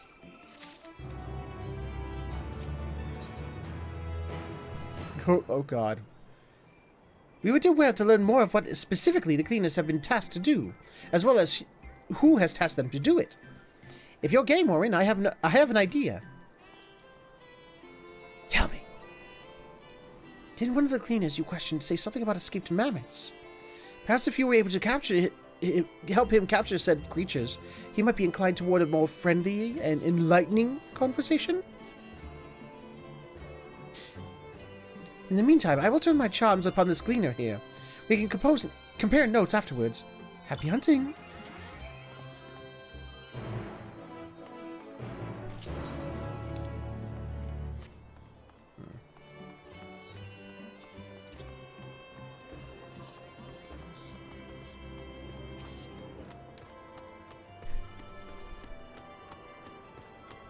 You wish to help me find the mammoths, or marmots. There's marmots, okay.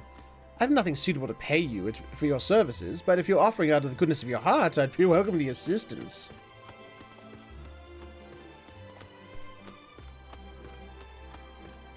Ah! I did not know that, Shadowtail, and now I do. The name is Erenville. The name is Erenville, friend. Specialist in the collection of live specimens. That said, the capture of these Naxian marmots is a trial I have no desire to repeat. Grizzled mice, they called them. For mercy, there are no other marmot species on this tier at present, so there should be no mistaking our little fugitives. If you happen to catch any, stuff them in this sack. Gently, of course.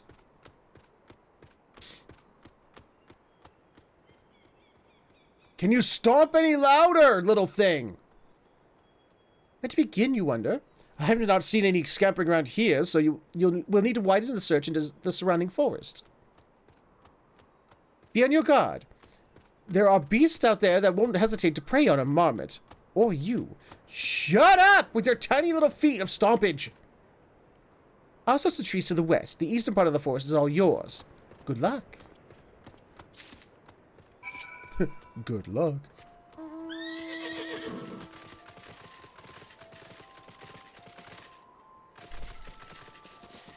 I can't fly. No flying for the me.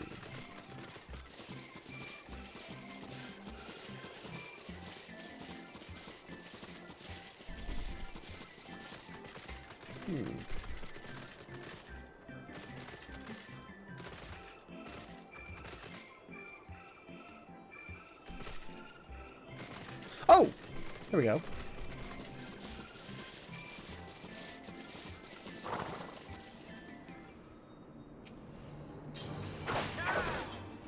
No, hunting coyote! Bad!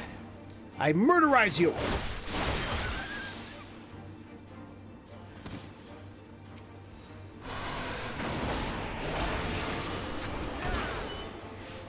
No taking the grizzled mouse! No!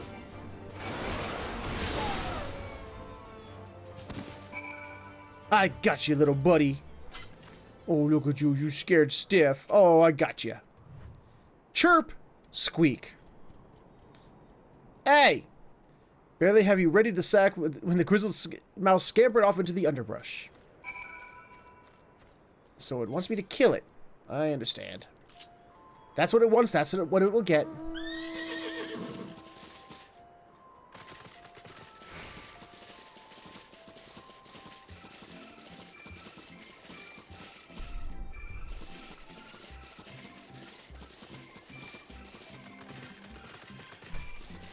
There it is.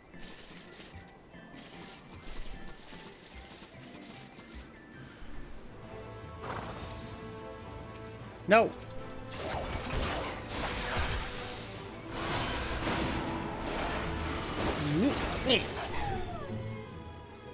There's your friend. Oh, really? Whoa! Hunting troll. This thing looks adorable. It's so cute. squeak. Come on, time to go back to your home. The rodent nimbly evades your grasp before once more disappearing into the... God damn it!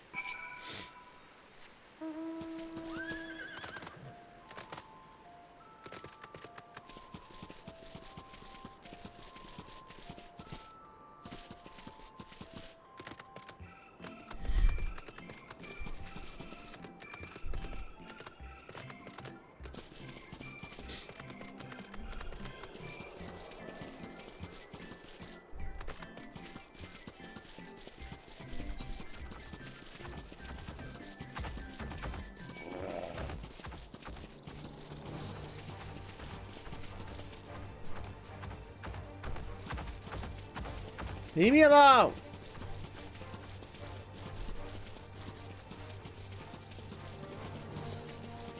Aha! Chirp.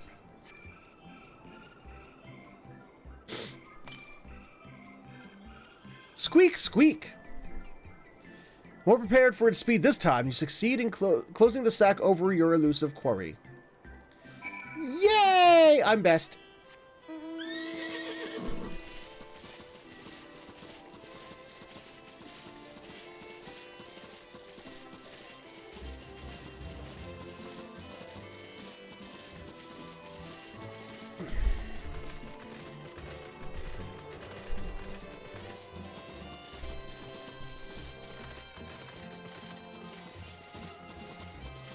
Where are you? Oh, we're not getting... Oh, I thought we were going to go get more of the marmots. Guess we're going back and giving the dude the one we found.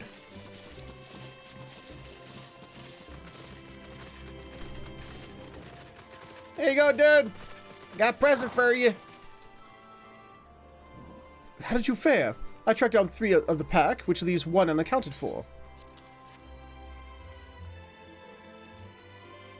Ah, there's the odd marmot out.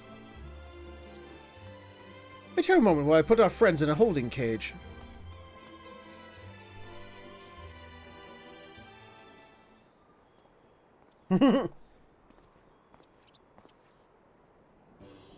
Thankfully, the marmots seem to be unharmed. They've held up well in the isolation, but it's much too soon to release them into the habitat. It's a good thing we were able to capture them so swiftly. You have my thanks.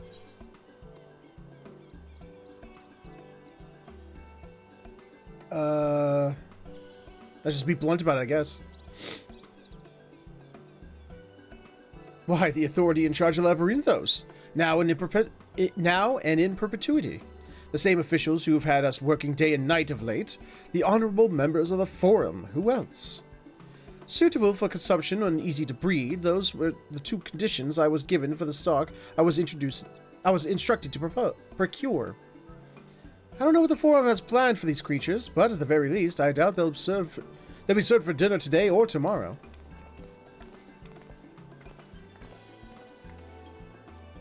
There you are, Warren.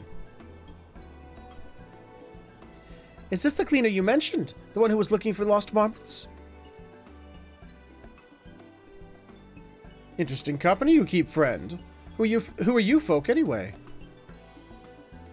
I am Kryl of the Students of Baldessian. These others are my associates. Truth be told, the Forum's decisions of late have not sat entirely well with us.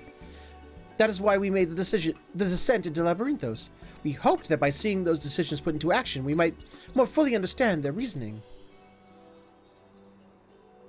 Wise and practical. Never hurts to try and gain a broader perspective, does it? Anyway, duty calls. Other animals to capture and enclosures to empty. Once again, I'm sorry that I can't afford you more of your services. For your services.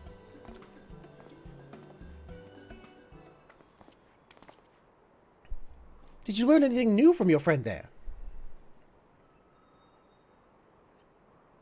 Ooh, what is thy noms, Angel Dust? So we've confirmed that the order for this ambitious operation did indeed come directly from the Forum. However, the Gleaners have not been informed of its purpose. I'd say that fits with everything we've heard thus far. We also discovered when the operation was begun. The Forum contacted the Gleaner's Guild ship to put their people to this great work some 4 days after the Telephroi made their chilling declaration. Hey! Double banhammer! Yay! Everyone, throw as many banhammers as you can at these fools! These fools of a bot! As seasoned travelers, the Cleaners keep abreast of news from every corner of the world out of necessity. Thus am I inclined to trust that their calendar of events is accurate. There we go. Goodbye. And goodbye.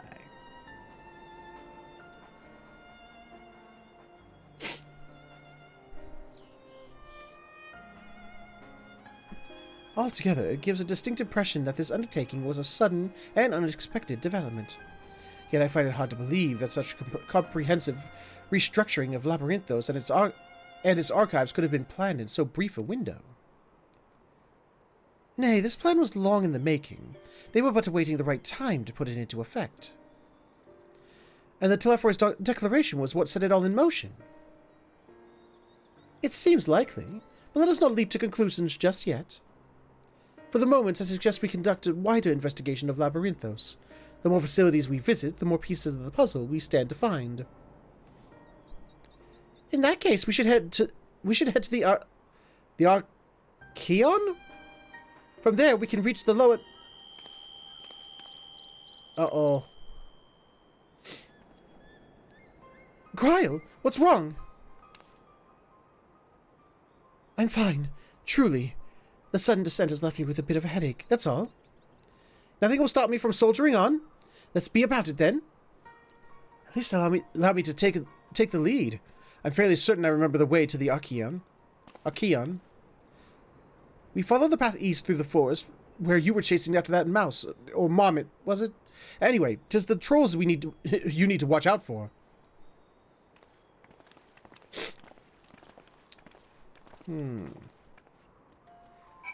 It's almost like when the other Scions were all like suffering from being pulled through the rift to the other side, to the sword, or to the first.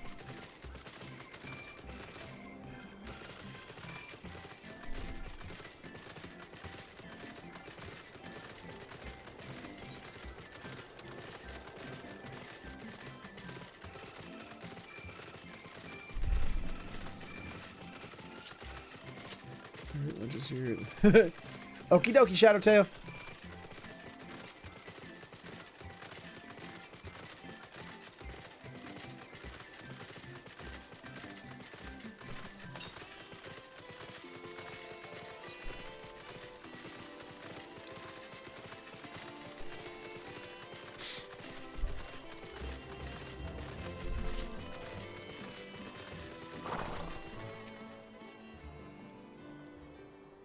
Behold the Archaeon. As Numenon serves as Sharlayan's literary archive, so does the structure house the city's wealth and material data. The architecture, too, is similar. The building you see is merely the upper entrance and access point to the vaults carved into the cliffside itself. Within those vast rooms are stored countless samples and specimens, as well as the detailed records which describe them. In a manner of speaking, the Archaeon contains a physical history of Sharlayan's unwavering dedication to the accumulation of knowledge. Whoa! Quests showed up. Well, we won't learn anything of value standing out here. Let us proceed into the main building and speak to with the custodian. Okie dokie. But first, I spy with my little eye something I need to go take care of real fast. Ah!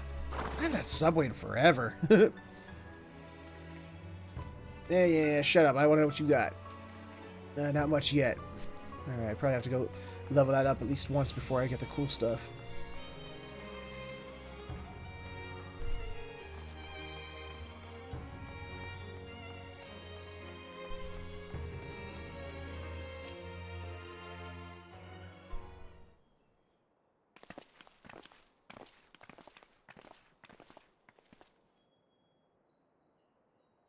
Greetings.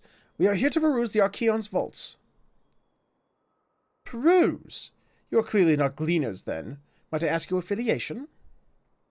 We belong to the students of Valdecian, but is that relevant?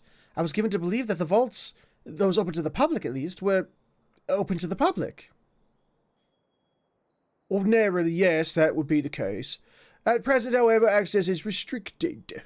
Only persons directly involved in the reorganization efforts are permitted to enter. Yes. Not us, then. I suppose we had better move along to another facility. Ooh, those both sound good. This building has a lift which connects to the middle tier, yes? Might we at least make use of that? That service has also been suspended, I am afraid. For the time being, priority has been given over to the conveyance of inventory. What? So this is as far as we can go? I apologize for the inconvenience. Please come again after our structuring operation is concluded. By that time, it will be too late. We were so close to getting answers. We need to rethink our approach. Let us step outside for the moment, shall we?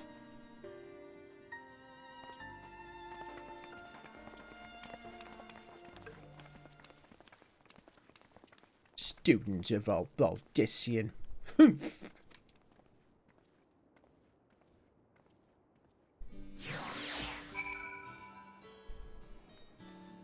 I don't like him. I might just do that, Angel Dust. I might just do that. Oops. We are at an impasse. As we have no other leads, I should like to pursue this one further. But I doubt that one stone-faced custodian will be swayed by heartfelt pleas. We must seek another means to access the lower levels. We stab him, take his keys, and just go.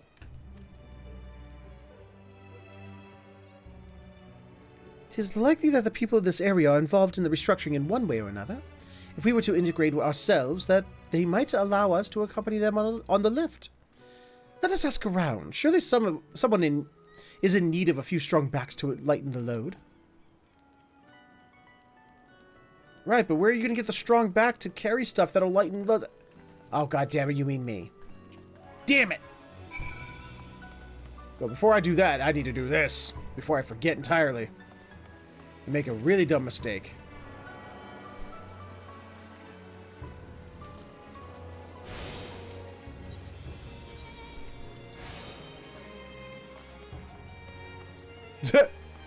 Well, I've not seen the movie, so I don't know what that would be. I've not seen any of the diehards. What's that? Take you down on the lift with me? Sorry, but no, not a chance. I've been up and down all day, and only now have I finally found a spare moment to rest. Oh, you big baby. I did see a gleaner fellow heading out the gate there, though, shouldering a large pack and engaged in some manner of task. Maybe he'll be heading down below after he's done with whatever it is he's doing. I heard one. Oh, you mean the Christmas movie?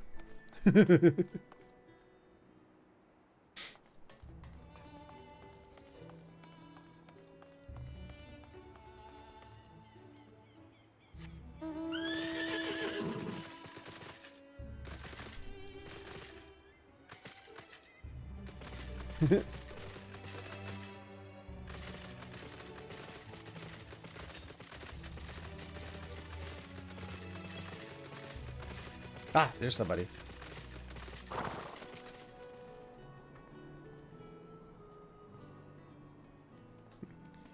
Am I taking the lift?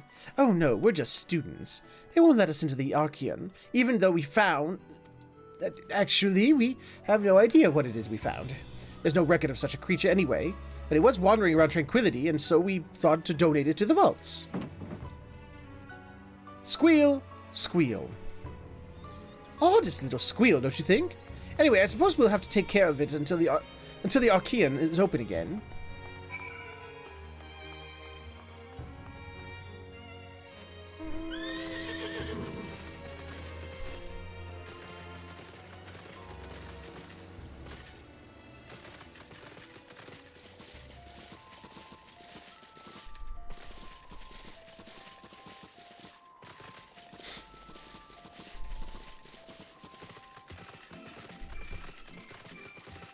Fun fact. The look of shock on administration. Oh yeah, I know all about that story. I love that story. They fucked with him. We promise we'll count to 3, okay? Okay. Anvil! Quiet! You'll frighten it away. Ah, it's you again. I don't mean to be rude, but I'm in the middle of another task. The Cloud Kid I need to capture is close. Very close. You wish to help me with this one too? You spend your time in unusual ways, my friend. Still, 2 hunters are generally better than 1. Very well. The canal here is a common gathering spot for birds of all kind, but the one I'm after today is the hornbill. Its feathers are green, and its cry is a distinctive caw! Single it out and shoot it with this sleeping dart.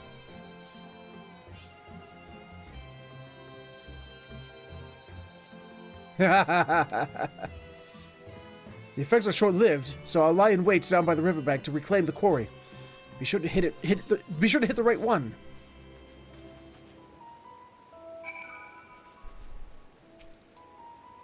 Oh, it's one of these little mini games! Yay! Come to me, mouse. We're gonna shoot us a hornbill.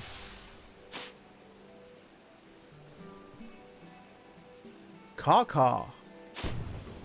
Got it. You have sedated the wrong one. Oops. But it said caw, didn't it? It's a distinctive caw. Damn it.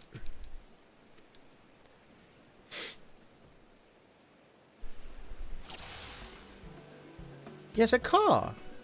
Okay.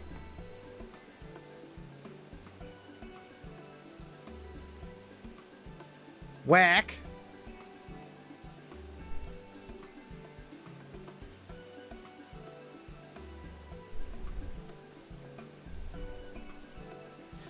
The capture score. Look for the green bird which caws and sedate it with the dart.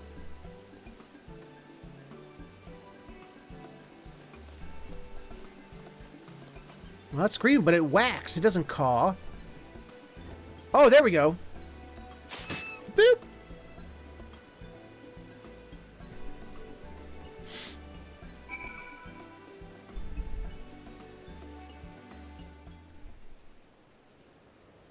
Got it. I got too quick in the trigger finger. I saw the caw and went, ah! That's it. Okay, I'm dumb.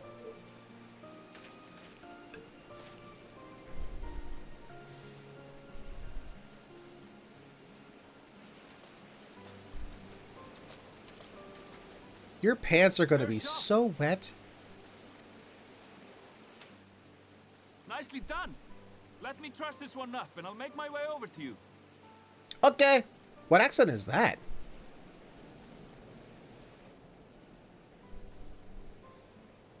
That was an interesting one. Not one I am familiar with.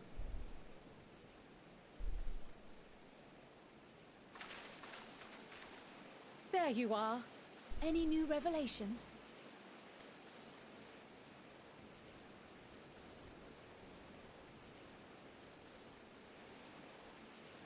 So you met with that gleaner again, this time to capture a hornbill. I understand catching and bringing in creatures from the outside, but what's the point of chasing after ones already here? Oh, it's a simple thing, really. Occasionally, we remove specimens no longer needed for study, or those we've had difficulty raising. But we can't simply turn them loose. Safely returning such creatures to their native habitats is another facet of a gleaner's duties. Oh. But not in this case, I'm afraid. I've been asked to bring the bird below. Oh, really?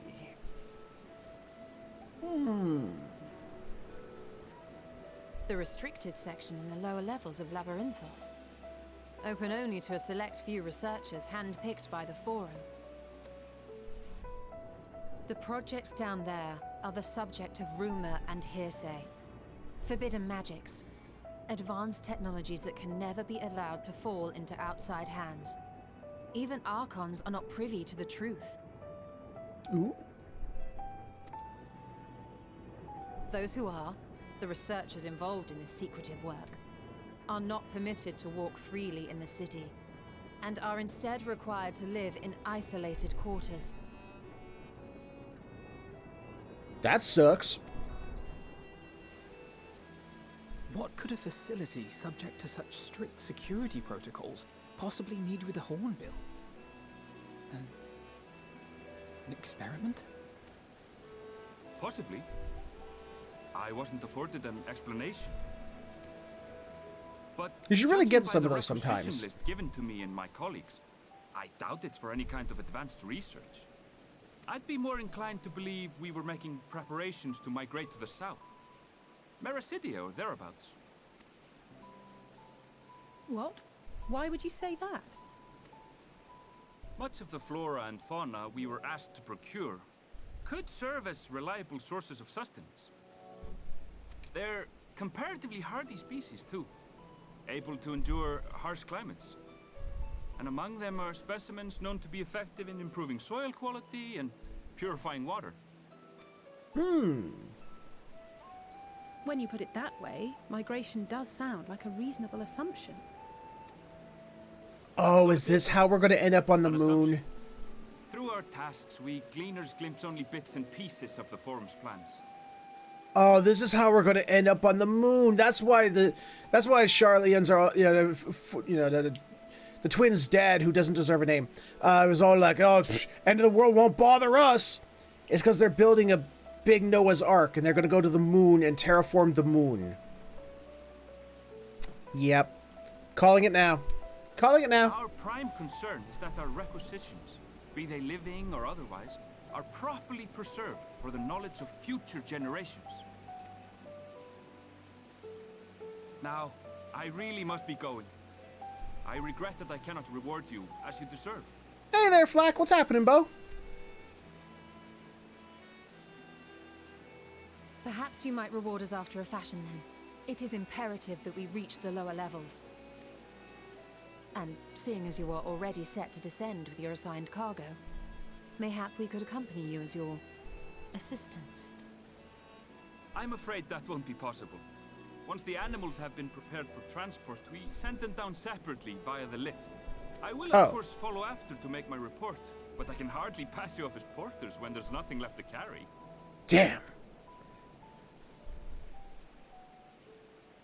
Indeed. Pray forget I said anything. How about we put Kryl in the box?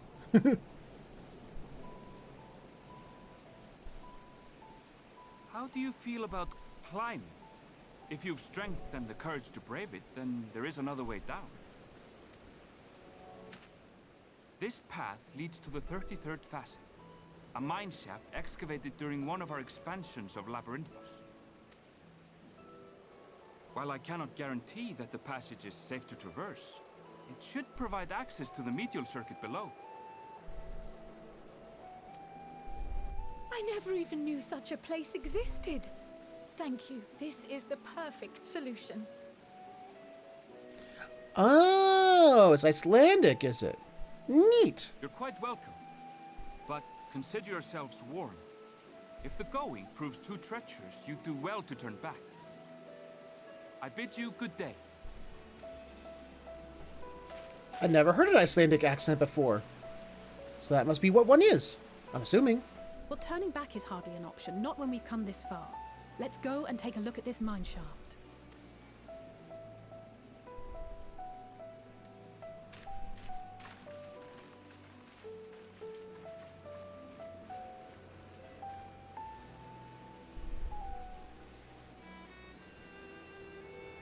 That's a really tiny mine shaft.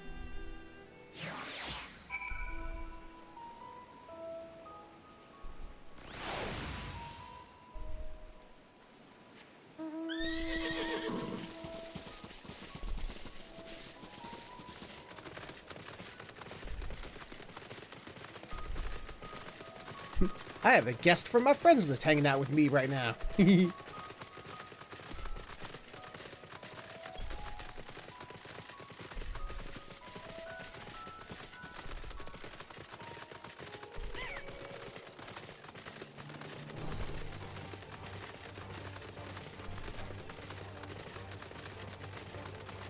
Hello, ladies and gentlemen! Featherhoof is here. This must be it, the entrance to the mine shaft. 'Tis faint, but I hear something moving within. Creatures homed there by the researchers, you think? Well, slavering beasts aside, we will need to watch our footing. We should tighten our straps and such before we continue.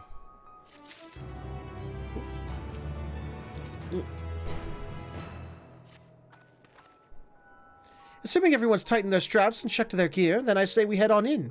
Given the terrain ahead, though, it may be wise to leave some distance between us. We don't want to be stumbling over each other if it comes to a fight.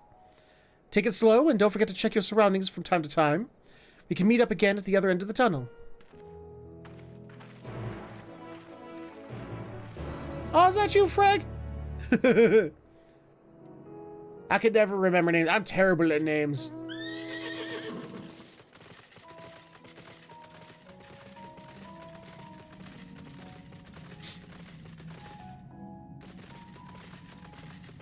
Ooh, spoopy. Let's see. Hit it. Hit it.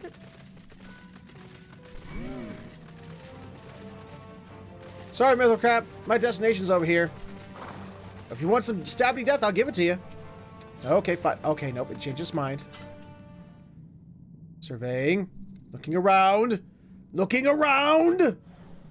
Killing!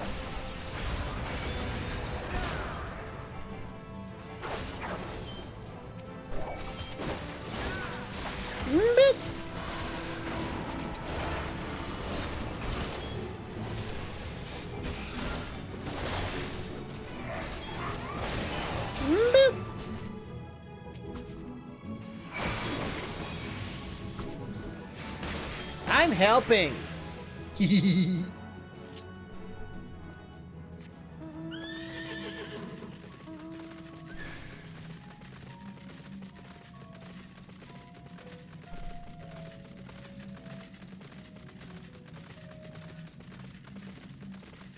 They're nothing like Mythworld.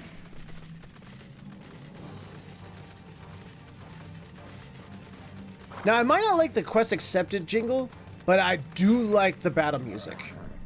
I will say that.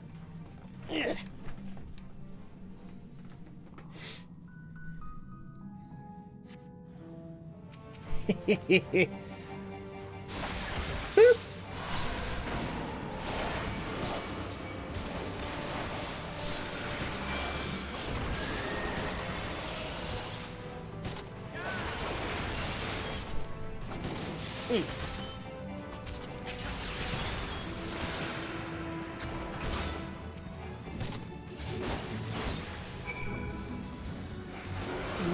Yoink! I helped.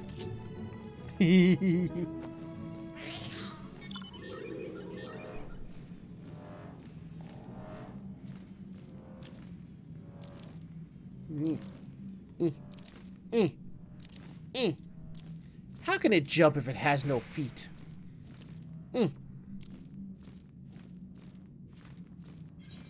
No feet. Well, that wasn't so bad. Everyone seems to have made it through without incident. Nothing of consequence, at least. And, as promised, the tunnel has delivered us into the medial circuit. As I recall, this tier is where they keep a wide variety of samples for agricultural production. If Erenville's assumption holds true, that specimens are being collected in preparation for a great migration, then we should see evidence of such plans in the area's research projects. Let's follow the path to the nearest farming facility and see what we see. Okie dokie! Whee! Oof. Big bird.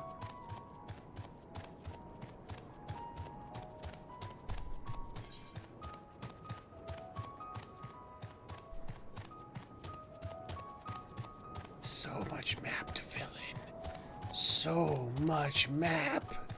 Boop.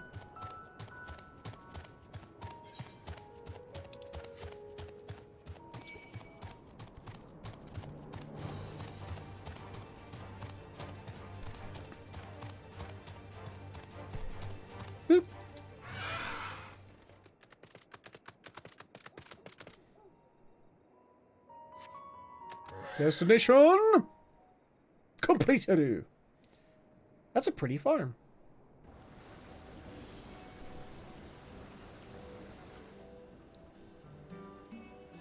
Almost as nice as the one I made in Animal Crossing. Aha! Now I know where we are. This is, oh god, Murial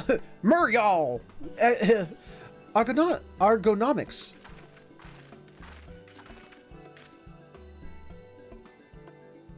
Labyrinthos is host to a wide variety of vegetation, which allows us to conduct studies on cultivation methods utilized in foreign lands. And it is this facility which coordinates and oversees those efforts. The fruits of their research go to feed the Labyrinthos colleagues, or so I hear. More notable successes might make it to the Agora. Fruits so exotic you'd be hard-pressed to guess their origin, let alone how they might taste. Indeed! Mystery vegetables without a name, only a list of nutritional benefits scribbled on a card. I see no gleaners hereabouts. Yet these workers seem to share the same sense of urgency. 'Tis possible they know something of the forum's plans and their underlying motivations. Worth looking into, wouldn't you say? See what you can coax from the workers. The rest of us will do the same, or cast about for useful clues. Just be careful out there, Alphino. If you get yourself hurt, Dulia Chai will never forgive me.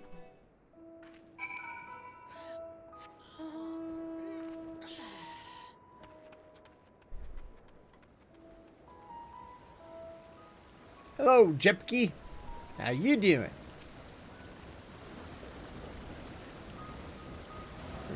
Oh, hello there. We weren't expecting visitors. Not with the use of the lifts being restricted. How did you make it down here anyway?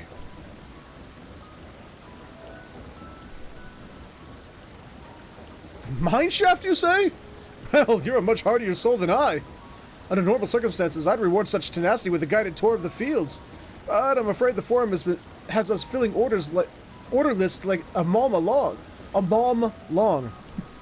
Massive yet detailed requests, literal wagon loads of crop samples, and hardly any time to put them together. When I first heard of this grand reorganization, I assumed we would be shuffling around old stock to make room for the new. Then came the orders for ridiculous quantities of seeds we've already thoroughly researched. Passing strange, huh? I pressed for an explanation and was met with vague assurances that all would be revealed in due course. Not the most satisfying answer.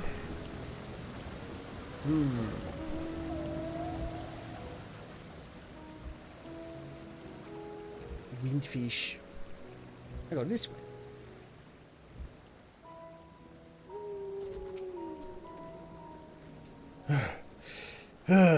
Do I have ought to be taken down below? More than I can carry and then some. Most of our stock is sent off via the cargo lift, but some has been earmarked for aerial transport. Hence the stack of crates atop the hill over there. Gods, hauling the lot up that slope was a job and a half. Hill? What hill? Where? I don't see no hill. You mean that hill? That's not a hill. That's a mountain.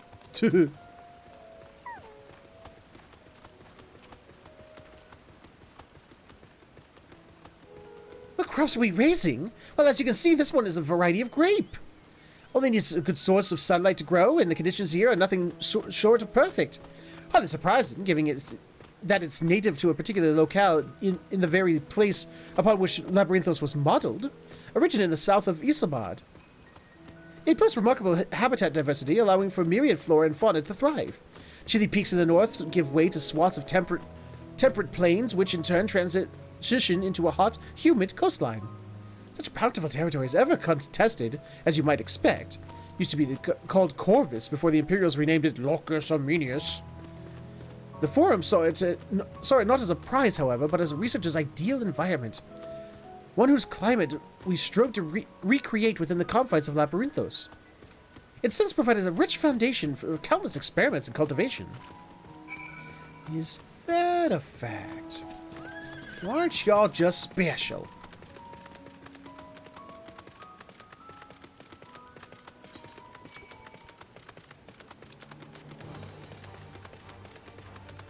Oh, he meant this hill.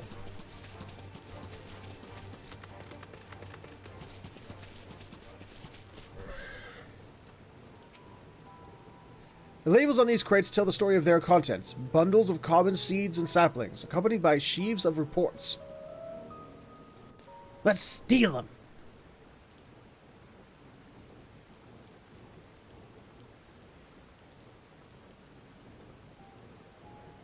Ooh, pretty flowers.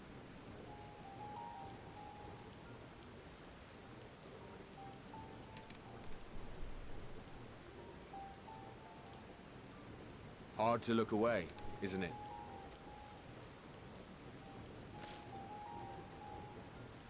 Wow, is that a head swivel? Pretty flowers. Heart blooms are attuned to ambient emotion. I love that head swivel. That.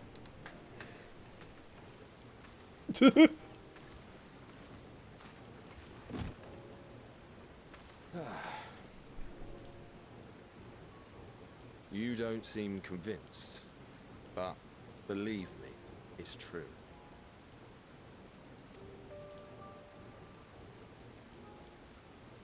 This ashen grey, for instance, it mirrors the anxiety and urgency of those working nearby as they rush to fulfill sudden orders. Intense feelings like those spur the petals to change colour. Bright glowing hues in the presence of joy, dark subdued shades for frustration or despair. Yet even with the collected wisdom of Sharlayan at our disposal, we've yet to identify the underlying principle of this empathic effect. And there are other mysteries besides. Although the flower is extraordinarily long-lived, its low reproductive rate has made it difficult to find younger populations growing in the wild. With too few sightings to map its distribution, and no closely related species to track, we've been unable to pinpoint its land of origin. To further complicate matters, every culture, even dimly aware of its existence, has given it a different name and mythos. Our attempts to study it via the historical record have been an exercise in frustration. As an avid botanist myself, I should one day like to unravel the Heartbloom's secrets. But I'm afraid other duties must take precedence. I will leave you to your thoughts. Oh, I'm sorry, I wasn't paying attention. I was deep in thought. Was there something you were saying?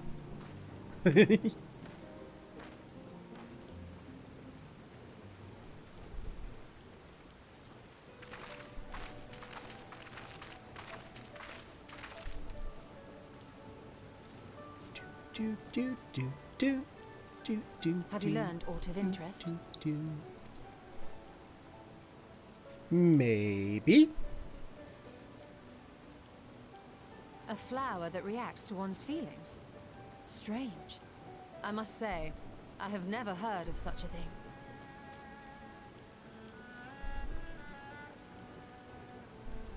This is all very fascinating. But as it stands, we failed to gain any significant insight into the Forum's undertaking. Kryl is, fixated, isn't she? Indeed. While there is certainly enough activity to support Erenville's supposition that a priority has been placed on improving food production, unfortunately for our investigation, these workers were never informed as to how their duties serve the master plan.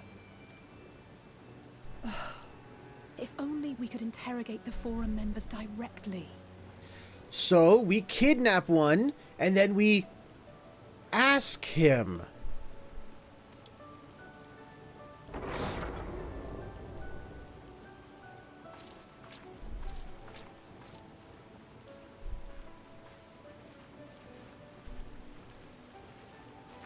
Isn't that the entrance to the Archaeon? Oh, is that how that's pronounced? Oh. Archaeon. Sounds close. Look, there. I think that's Erenville. Wait a minute. A little difficult to tell from here, but I think you're right. He did say he was coming down to make his report. Oh, okay, yeah. Erenville receives his orders from the Forum. Would it not follow, then, that the superior to whom he reports is a Forum member, or at least a close associate? You mean to eavesdrop on their conversation? What of the risks? Ours alone to bear. We won't interfere with Erenville's work, nor will he be implicated as an accomplice. If you're not comfortable taking part, I can do this alone. Nay. I said myself that I wish You to got know it, Flack. his intentions, and no answers will be forthcoming should we simply ask nicely. We can apologize later, should it come to it. Right now, we need every crumb of information we can get our hands on. Consequences be damned.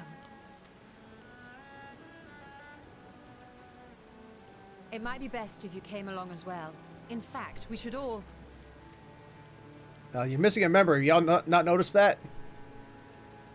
There she is.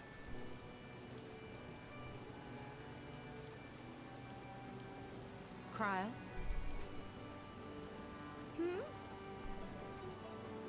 Wake up! Yes, that certainly sounds like a plan. I'm glad you agree.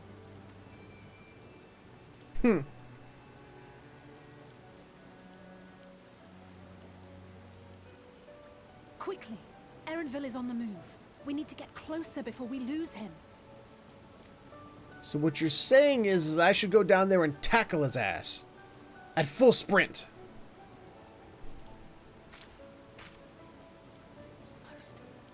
I can almost reach you. Kryl, do you have an ulterior motive here? We're watching you.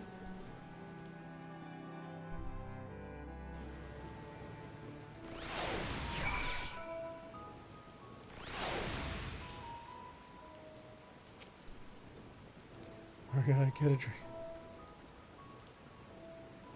I am a dragoon. Is Kryl still feeling unwell? I've never seen her so distracted. Keep an eye on her, but keep moving too. We cannot let our quarry slip away.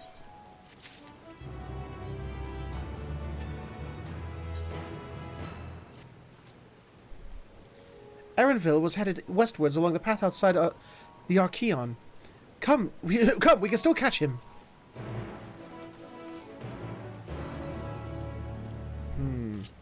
Which mount is best used for capturing fools? The tank. Obviously the tank. There we go. This'll catch him! It has little arms on it. Whee!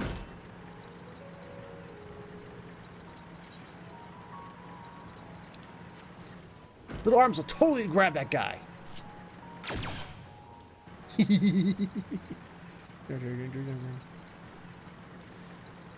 My character's dragoon, he's right there. See? He's got this pointy stick and everything.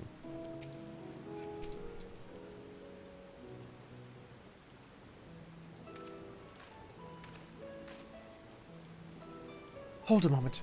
I have an idea. If memory serves, that colossal wall-like structure is Logisticon Beta, one of Labyrinthos' climate control centers. It should have its own lifts, with which one could access the upper or lower tiers. If I were an agent of the Forum, it would make for a convenient meeting place. They would? But even if we happen to find Erenville in the company of said agent, we cannot expect them to reveal issues of importance as we nonchalantly stroll past. Nay, we shall have to remain undetected. If only Gara and his vanish spells were here. Oh, but there were other ways of turning invisible. Hippity hop, my little toads! Goodness! Yay! Yay for the toad spell! Unaccustomed to transfiguration? Worry not, it will wear off with the passage of time. I suggest you and your green companions hop along and catch up with Erenville. Should you feel the magic's fading, return to me and I will refresh the enchantment. And what am I to do in the meantime? Wait here with me. In your current state of mind, you'd be as likely to leap into the jaws of a predator as you would learn anything of note. Yeah, we've all noticed you're not exactly all here there, Cryo. Which reminds me, where are the creatures hereabouts? In that form, you are essentially defenseless. Well, seeing as I was a Dragoon, I'm still used to jumping, so I'll be fine. You know what I want to see, for some reason? I want to see Huggy Wuggy come after you in this game. Ah, no, too! That thing is too creepy. You have changed into a toad. You must remain transfigured in order to progress with quest objectives. You know, why is it whenever they're like, oh, we need to transform you into things, it's always like a toad or something, you know, gross or boring? Why can't they ever have the transfiguration spell like, here's the horsey transfiguration spell? I mean, come on. You will return from your transfigured status if you move too far away.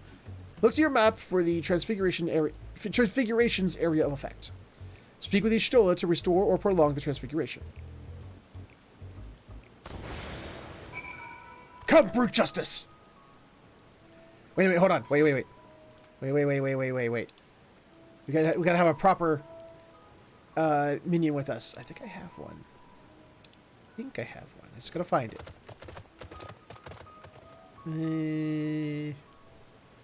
I thought I had a froggy one. There it is! Come with us, poor Orogo. You're as close as we can get. Here we go. All froggies together! Ribbit. Alpha Toad and Alitoad are now accompanying you. Keep them at your side in order to proceed with quest objectives. Yeah. Same thing you said. Taking all these quests. Hippity hop, hippity hippity hippity hop, hippity hop, hippity hop, hippity hippity hippity hop, hippity hop, hippity hop. March of the Toads! Luncheon Toad. Uh-oh. I don't want to get eaten by Giant Toad. Whee! Oh, I don't have any... I don't even have like a little like croaking or anything I can do. Any like little emote. That's a shame.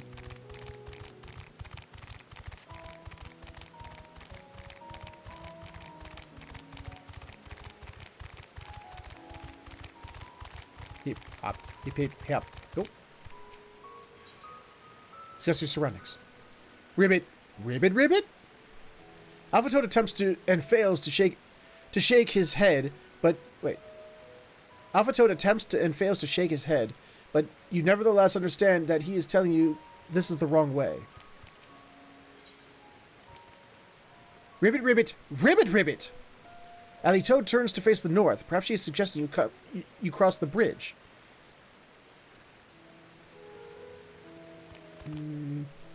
Wait. So they want me to go up that way, huh? I'm going up this way. Fuck it.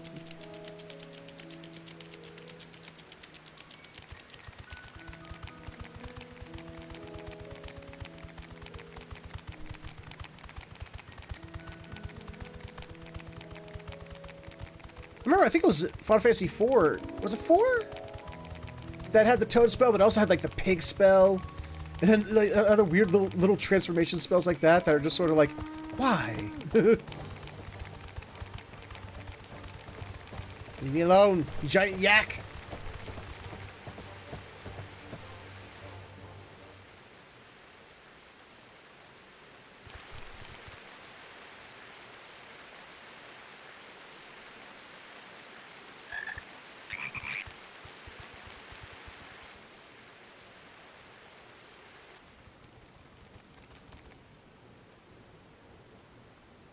I trust you will find your compensation to be more than satisfactory. We wish to make clear that we are pleased with the efficiency and thoroughness of your work.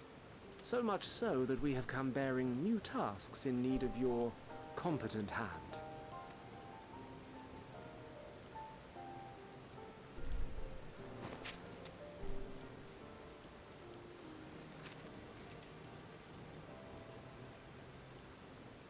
Another lengthy list.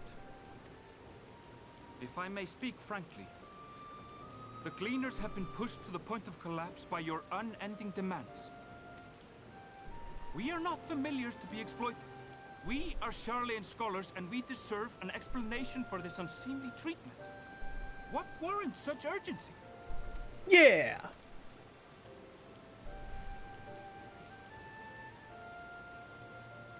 In an age long past, Sharlayan was charged with a momentous duty. Uh-huh. And now that word of the final days hangs heavy in the air, the time has come for us to fulfill that charge. We are building ourselves the world's largest pizza parlor. I can say no more, but I promise you this.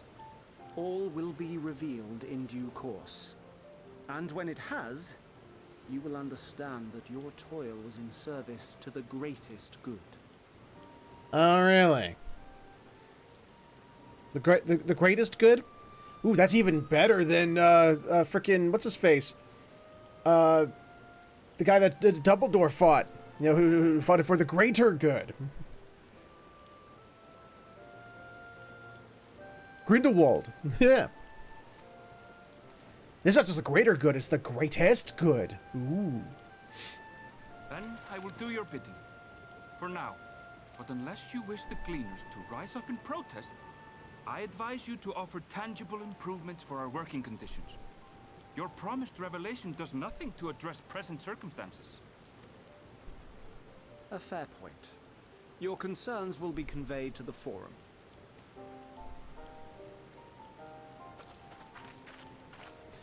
Who cut the back half of your cape off, sir? Hi.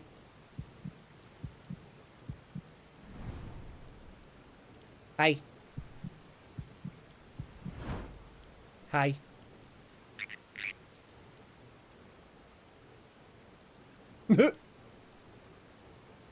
I hope that was informative. You may consider my debt to you repaid in full. Damn sharp-eyed bunny boy! While I do have my reservations about the Forum, I want to believe that they have our best interests at heart. Which is why I'm reassured that you're busy sniffing out the truth of things. We can ill afford to place all our eggs in one basket, this master plan of theirs, without first understanding the risks involved.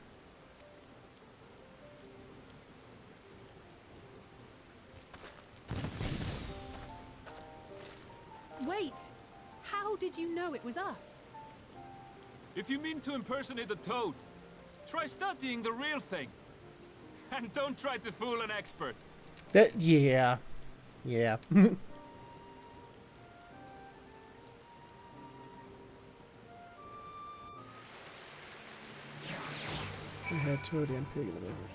I thought so. Is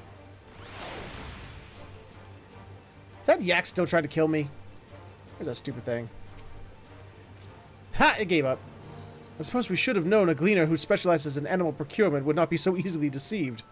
Yet he seemed inclined to put his trust in us all the same. More importantly, perhaps, we have discovered a new piece of the puzzle. This momentous duty the Forum agent mentioned. Sharlayan has been called to action, and the Telephory's declaration was the catalyst. Whatever charge it is they hope to fulfill, they deem it of sufficient import to disrupt all of Labyrinthos, not to mention ignore Eorzea's request for aid.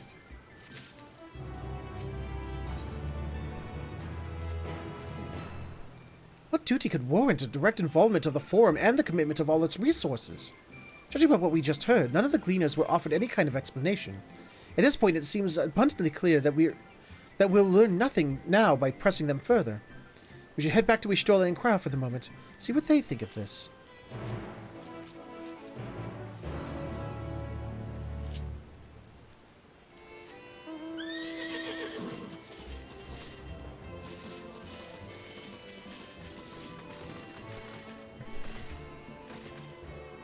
I miss when they had silly, you know, like no or one use spells like that. Like pig and toad and mini. You know, like mini's like, well, what do I need the spell mini for? To get into the mini village. And then what? Nah. Nothing, I guess. Maybe there was combat uses for it, but I never used it, used it for that, whatever they were.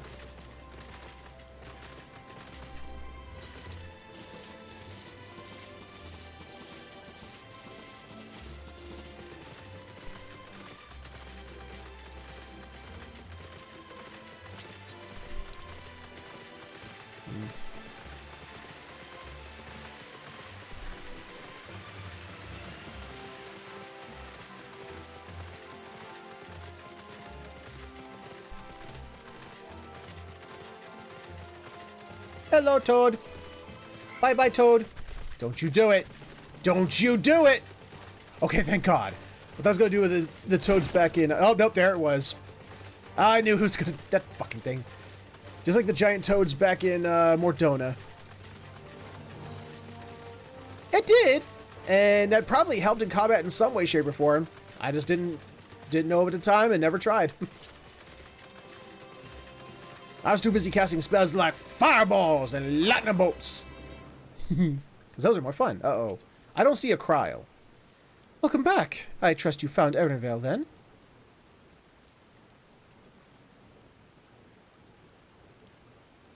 Interesting.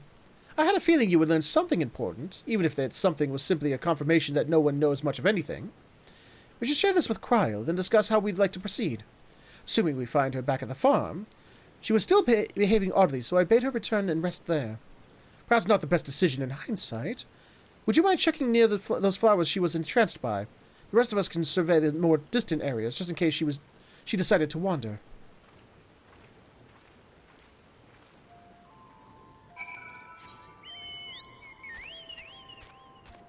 I could think about doing that.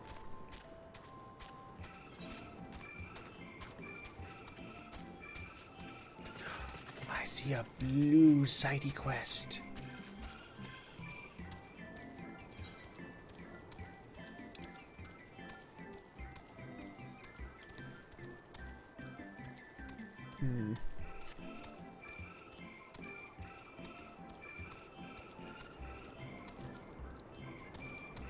Thundaga is always a fun spiel.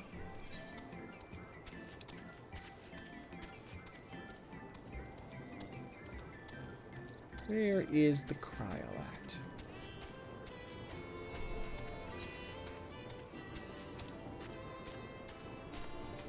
Hello, thing of my nightmares. How are you? If I saw you in real life, I would shit myself and die.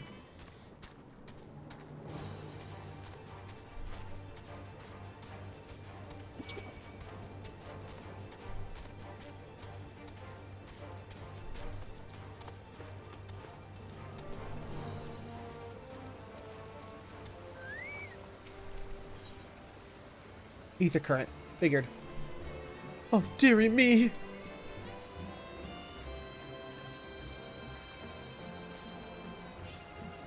My sweetest shaggles. One of the Archaeon's precious samples has fled. You have no idea what I'm talking about, do you? My apologies. I'm Nweli Tiva, an archivist. The Archaeon is home to various samples collected from all across the star, and one such specimen has just escaped. A young troll, to be specific. Oh, I hope he hasn't been set upon by the local predators. Listen, I promised to compensate you, so could you please help me to retrieve the specimen? My thanks. I will continue my search of this area. I'd like to check the 33rd facet. Once you've had a comprehensive look about, please meet me at the Archaeon to report your findings.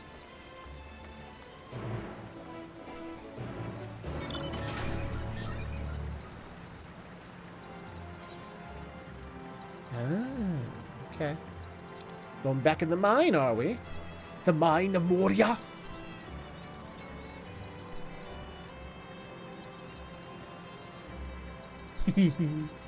I just slipped through all those dudes.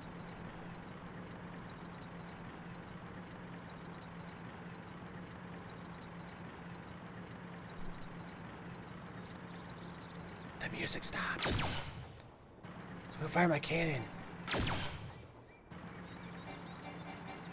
Boop.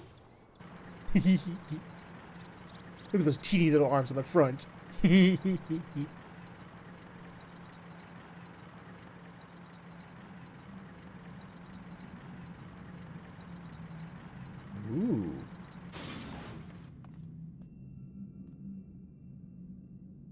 Spoopy ambience. Damn it, this song started again. You see no trolls, great or small, perhaps a bit further in. This is like the anti-Lahi. Like when you hear Lahi at the beginning, it's like, oh yay! Here you hear that little music box chimey thing, and it's like, ooh, I don't like that.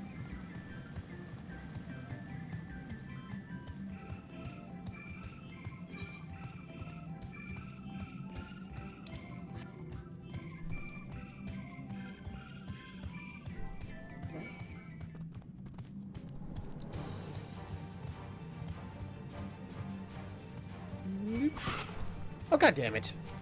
Let's fight you want, fight you got, bitch.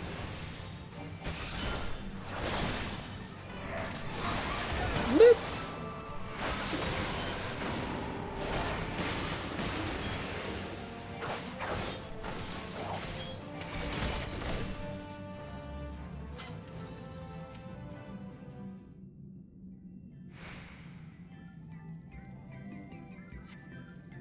The errant troll is nowhere to be seen. Noelle Tia may have had better luck. Maybe. Sounds like something has been said. No, it was dwarves. Enemies caused an instant win state in battles that they don't die, they flee the battlefield. Oh, and enemies flee the battlefield. That means that you don't get XPs for that. So, yeah, that was not a good spell. I mean, it was like, if you were desperate, you know, you're like, you know, like, oh shit moment, I don't have any more stuff left, and if I keep going through, I'm gonna die. Then mini might be helpful in that sense.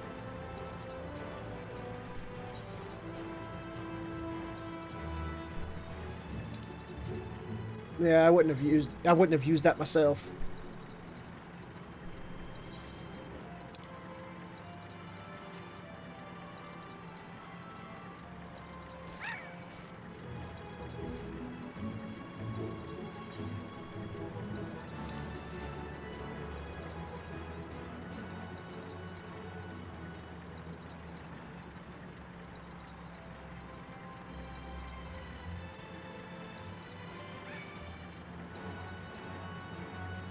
Get Gil and people. Really? Huh. That's odd.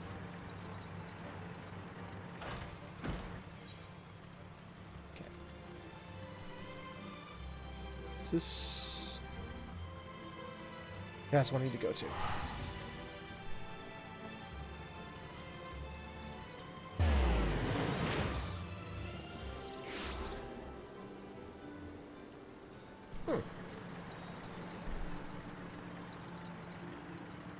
Good to know if I ever go back and play Final Fantasy IV Pixel Remaster.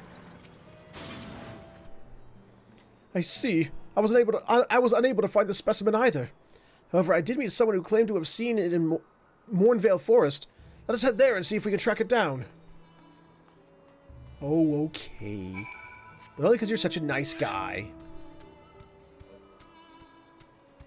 I like Butterfingers. That's so you can tell that because I got this mount.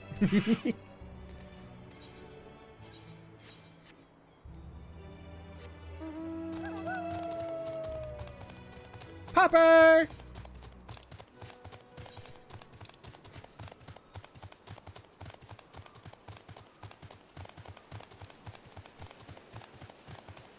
There's dude. There's dude. There's Noelle. Yes, there can be no doubt. These are Shaggle's footprints. I have uncovered the specimen's trail. It should be close. If you find it under threat from the local fauna, you may dispatch its assailants. Oh, really? So, other samples aren't as important as your sample. I see how it is. Whoa, Jesus, too close for that mount.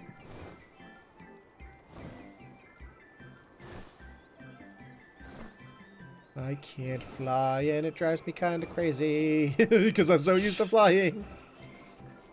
Oh, hello.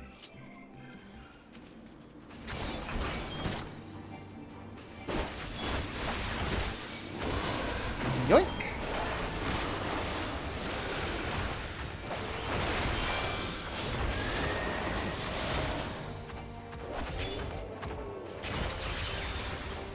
predators are one of the only American candies I can stand.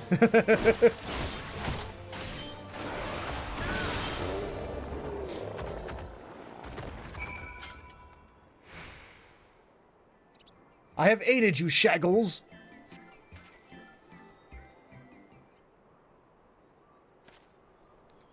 Canadian bacon pizza. Ooh, that sounds good.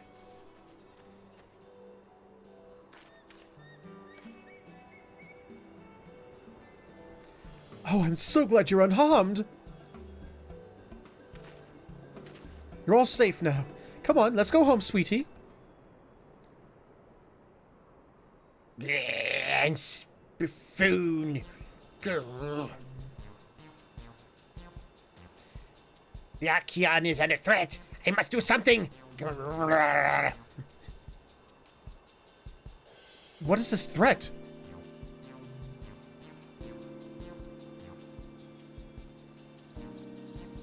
You can understand me?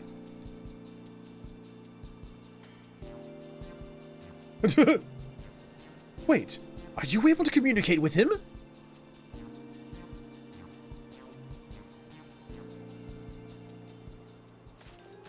Incredible! I've never met someone with such a skill before. I didn't even know I had such a skill before.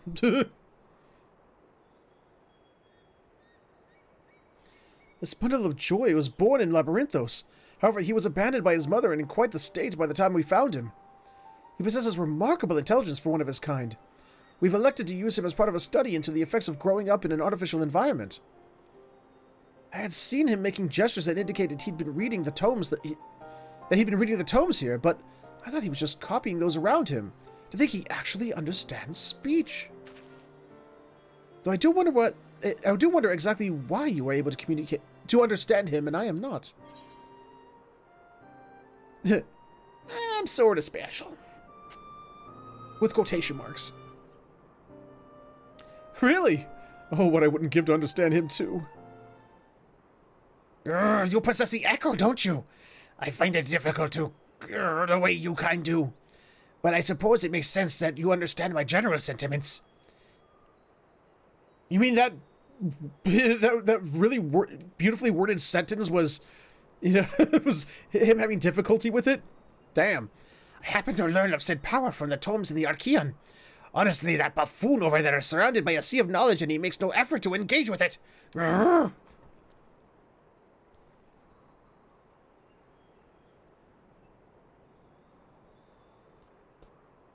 At any rate, I'm glad I finally have someone to talk to. As I was saying earlier, the Archaeon is in grave danger. Some girlless cleaner managed to bring woodworms in with them during a visit. If we leave them be, they're about to cause irreparable damage to the materials at the facility. I tried my best to tell that buffoon, but it was no use. That's why I took a chance and went to search for some of my own kind to see if they would help. But you saw how that turned out. Well, what is he saying? That you're an idiot? Oh yeah, there's some danger going on. Oh, dearie me. Still, it was most courageous of him to try and solve the issue on his own. Now that we're aware of it, we need to sort out this pest problem at once. Do you mind helping out a little longer? You're the only one who can understand him after all, and he seems mom's ahead of us with regard to the situation at hand. Maybe.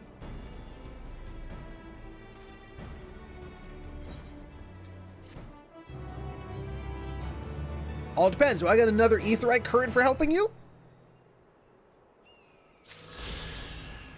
I do not seem to. So your quest is on hold until later. Bye-bye.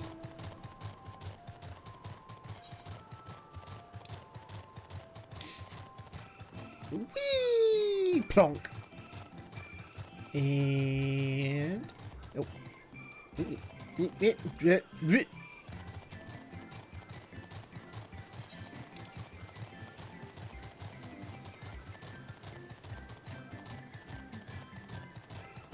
This feels kind of appropriate. You know, now that my mount's moving is so slow again, being on a turtle, it feels appropriate.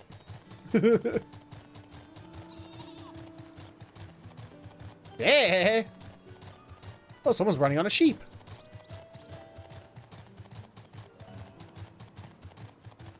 Ooh, Ooh, Love Lady striking dummies down here. Good to know. Aw, boo. Let me fall to my own death, damn it.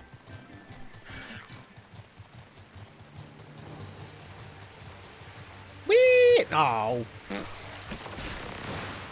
Didn't hurt.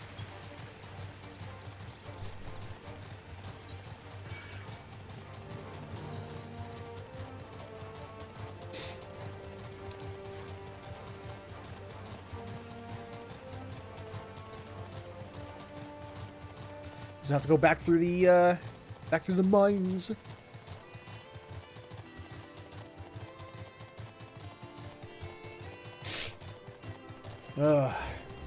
Thank God, Twitch and my internets and everything are behaving better than during early access. I haven't gotten a single dropped frame yet. And the stream's almost over. For that, I am grateful.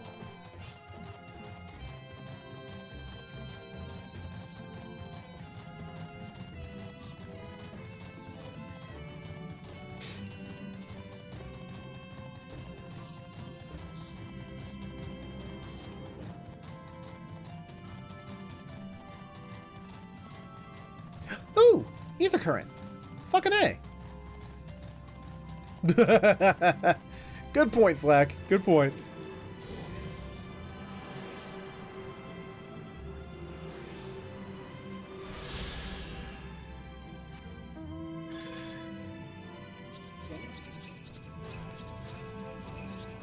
They'll never catch up to me and my army of catfish people!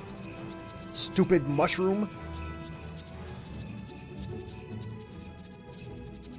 Yes, yes. The Namazu. They carry me over this way. Yes, they do.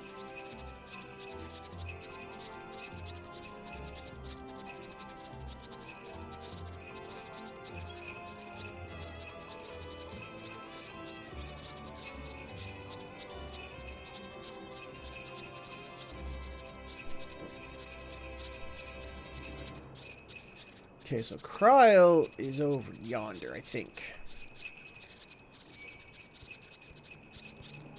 Ew, I'm being chased by sentient garlic. He smells terrible, and you know it. Until he's cooked. Once he's cooked, though, you know, with other herbs and spices, then he smells delicious.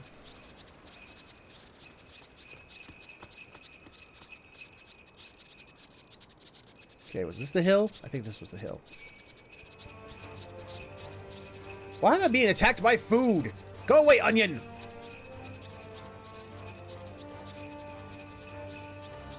There she is.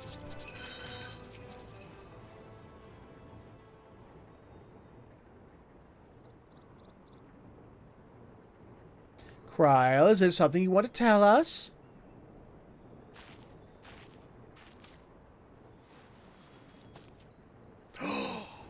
Thief!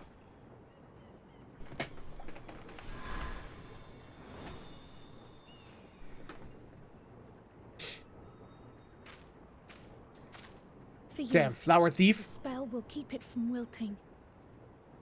Oh. She said you would need it for the journey ahead. Okay. She who? Will you speak with her now? I cannot hope to match Minfilia's clarity, of course, but...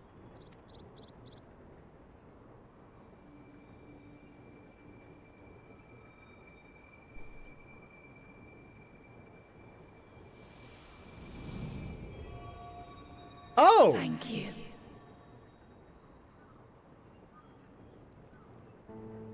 Do not worry.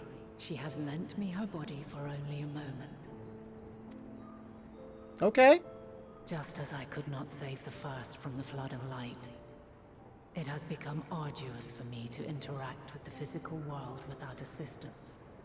Though I might converse with you for a time, the incorporeal form I assumed on the ship would be incapable of casting even the simplest enchantment. It is in the depths of the ethereal sea, the place to which all life returns, where my influence is greatest. Okay. After Menphilia's sacrifice on the first, it was to the sea, here in the source, where I ferried her soul. I wished that gentle spirit to find rest in the world she loved so well. Oh, that was nice of you. Her, and another who may yet have a part to play, though that will depend on you. Ooh. Take the flower, walk free, for you are free, to go where you wish, to believe what you will. It wasn't. Who else did we lose during Shadowbringers? I mean, there's Ardbert, but Ardbert, did he fuse with us, or did he pass on with his buddies?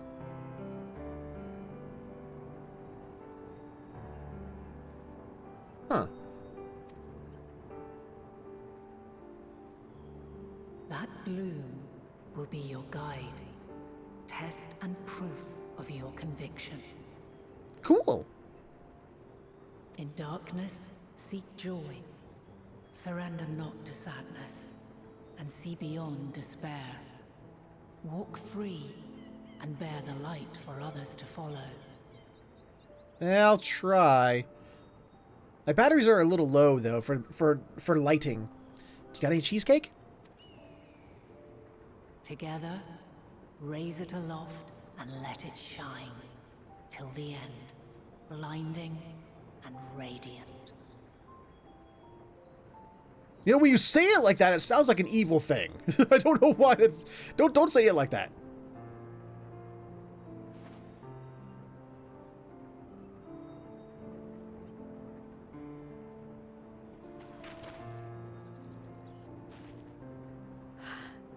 That was all too brief. Already she seems so far away. Uh-huh.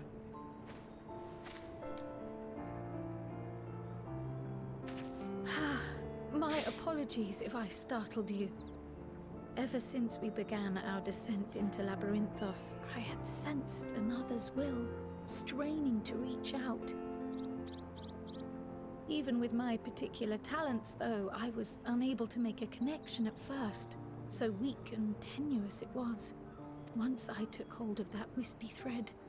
Imagine my surprise to discover it was Heidelin herself. Needless to say, it seemed wise to learn what we could before letting go. Her answers were more cryptic than I would have liked, but at least she left us most with a deities guide of are. sorts, that unusual flower.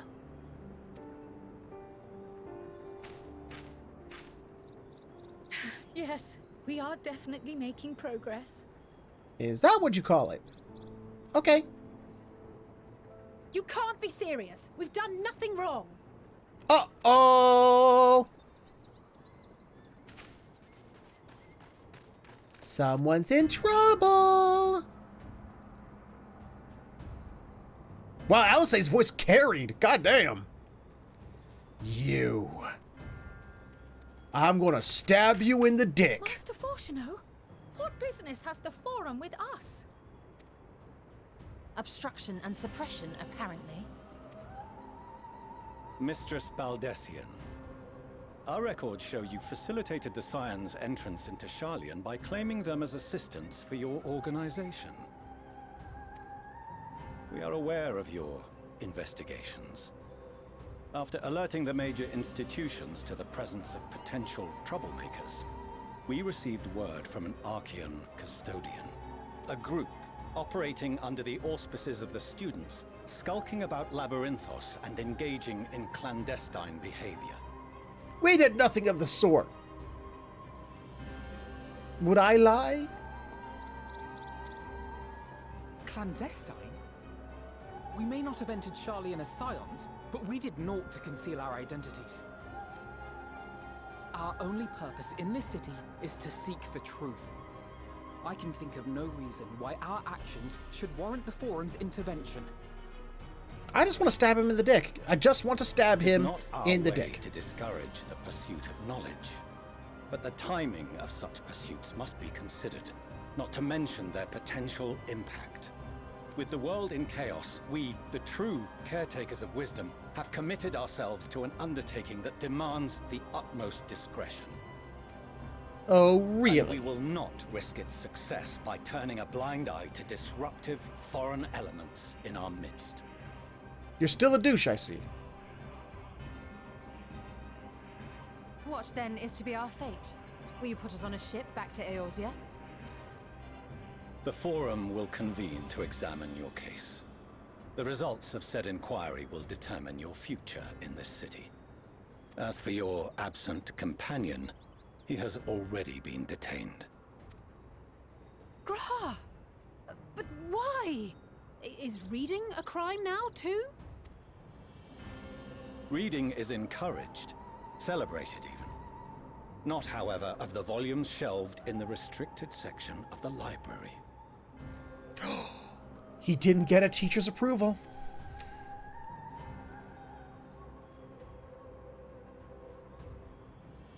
Refusing to comply will only make matters worse.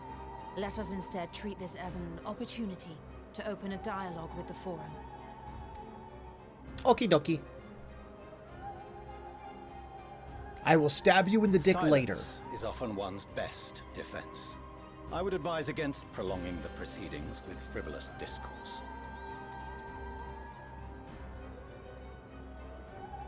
But enough. This is not the place for debate. The rostra await.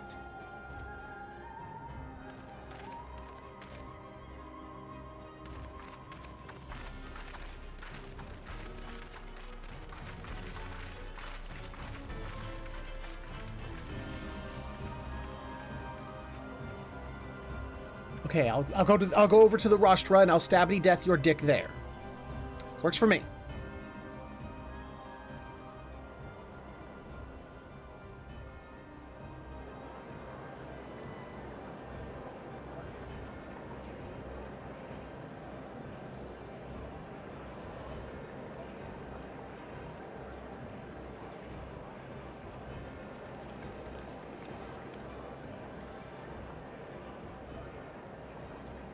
Forgive me.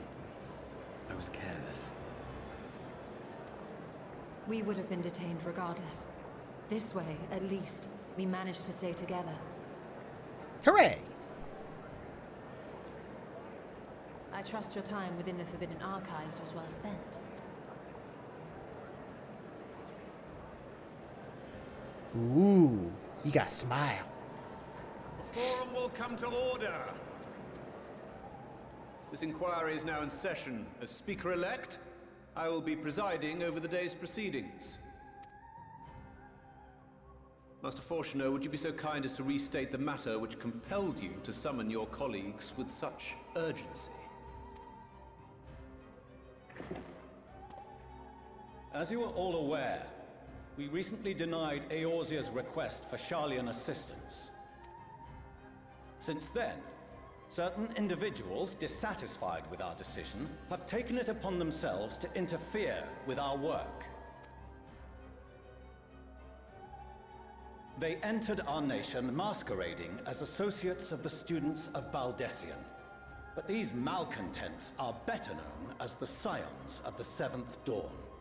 Hi! Greetings and salutations to you all. These militants wield influence with both the Eorzean and Eastern alliances, and are inextricably involved with the crises presently afflicting the world at large. Oh no, heaven forbid those things! Loose in our city, these warmongers sought to meddle with and expose matters of state secret. What are they, if not a dire threat to be expelled? Well, technically, we didn't meddle in shit. We just walked around. Thank you very much.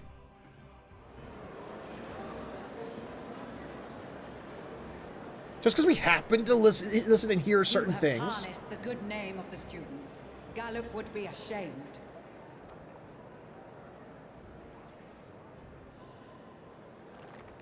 Uh-oh. Tiny rage. Galuf Baldessian was never one to forsake his fellow man.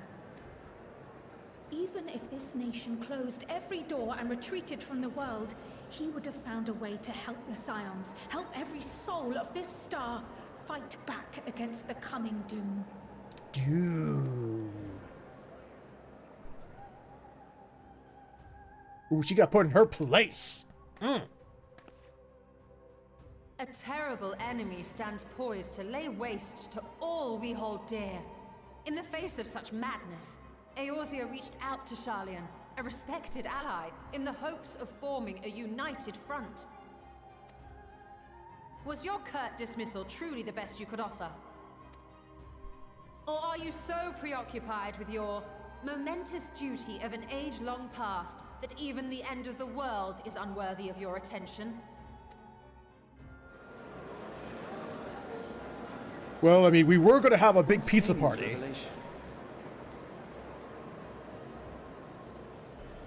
From the mouth of a forum member within fortuitous earshot.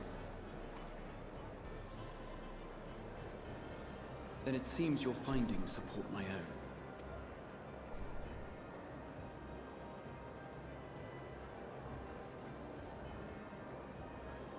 The reason I visited the restricted shelves was to study records of the Forum's policy-making process, to better understand the historical trends underlying their most major decisions. At first glance, the positions of neutrality in war and the accumulation of knowledge above all else appear constant and consistent, the unchanging pillars of Sharlayan society. And once upon a time, I might have left it at that. These days, however, I am more attuned to the subtleties of governance, and so I noticed something odd. Isn't there always that one something that's always a little odd?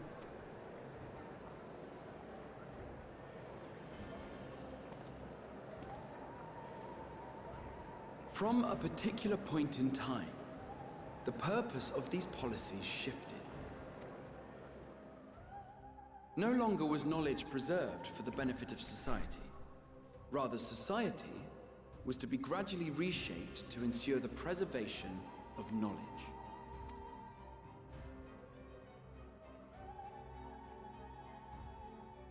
The most conspicuous and telling change was the one which befell Labyrinthos. Once little more than an oversized storehouse, an enormous allocation of funds saw it transformed into an advanced research and archival facility. I also discovered a fascinating account on the finances of our Dravanian colony. The settlement attracted students from far and wide, and the connections and tuition fees thus acquired were funneled into further improvements for the archives. Now, there is no question that our nation's progress is tied to the acquisition of wisdom. Nevertheless, the vast What's the way he's falling resources asleep? diverted for this purpose borders on the obscene. Look at the guy over there.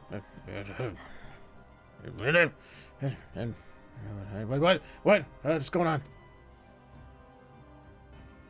But returning to the matter of when, our change in course appears to have been made some 270 years ago. The very same period when Sharlayan scholars in the hinterlands began a formal study of the ethereal sea. Of course, that event! You Right! found something, did you not? And whatever it was, gave rise to your oh-so-important duty. Mind your tongue, Archaeon. If you had seen... Oh! Is Vader hiding in the background? Someone just force choked that bitch. Yes. We are bound by a duty we cannot ignore. Knowing this, what would you have us do? Abandon our vital work and join you on the field of battle? Yes, please. We will never choose the way of the sword. We will Then use the way of fulfill magic, our Jesus mission, Christ. Not through strife and bloodshed, but survival. So, the coward's way out. Got it. Come what may, we shall live on. We must. Do as you must, then. But we Scions will fight until the heavens fall. until our last breath. This was done better in the trailer. Such misguided zeal.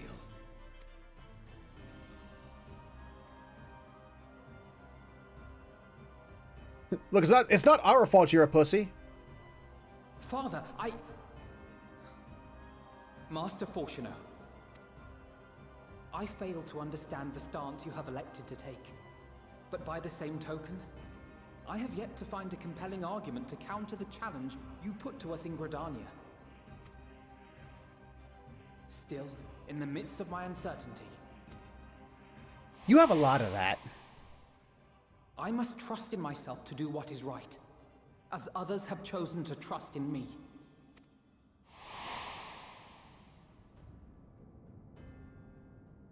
So I will continue, as I always have, weighing the consequences of my every action, and allowing my hope for the future to inform my decisions. That's quite enough. Have you all forgotten the reason for this assembly?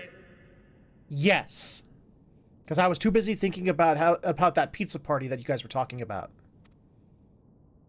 That I thought I heard about. Somebody mentioned a pizza party. I'm pretty sure there was. He's the head of the studium and an old friend of my grandfather's.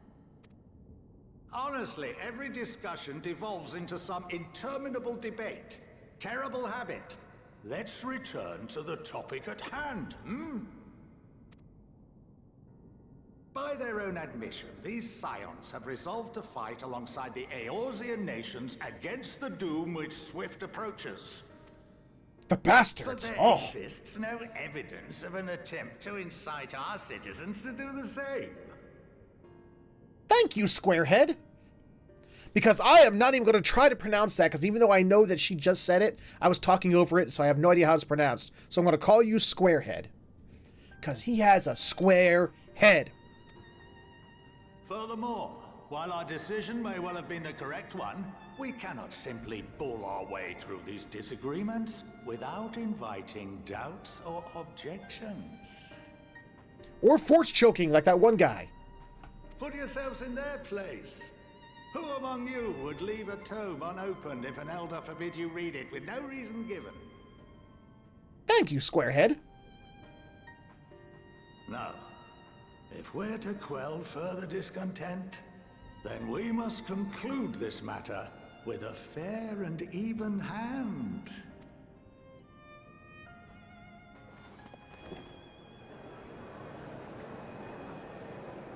We will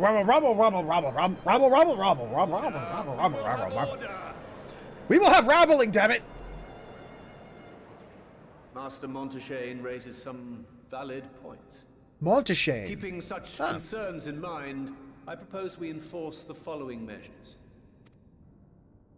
Until further notice, the students of Baldesion are to cease any and all activities within the domain of Sharlayan. You will also refrain from any further investigation into the Forum's decisions and duties. Failure to comply with these restrictions will result in the immediate expulsion of your Scion associates. Let us put this judgment to a vote. All in favor, raise your hand.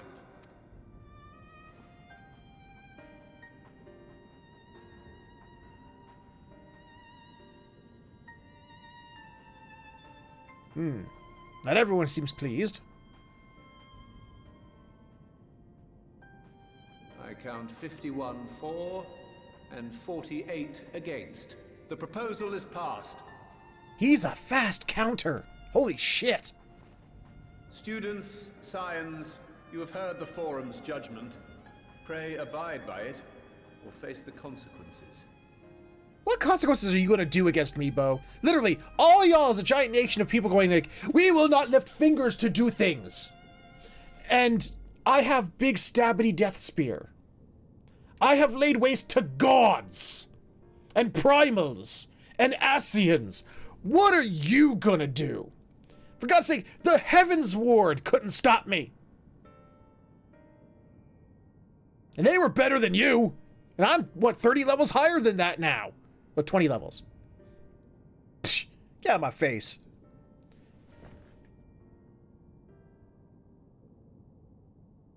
Honored members, I thank you for your time. This inquiry is concluded.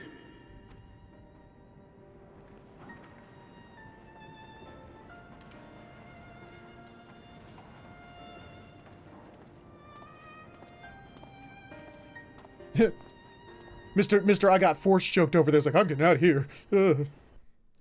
I don't want to get force choked again.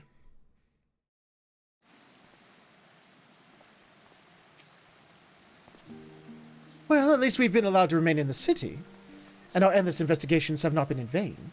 We now know that this mysterious duty of theirs began with whatever the form discovered in the ethereal sea. With our freedoms so sorely curtailed, however, we will struggle to learn aught more of substance here in Sharlayan.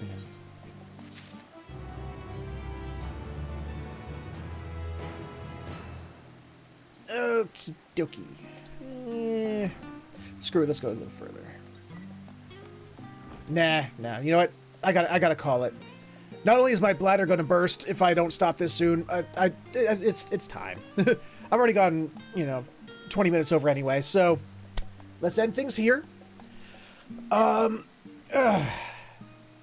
So, oh wait, I can't just end things here. No.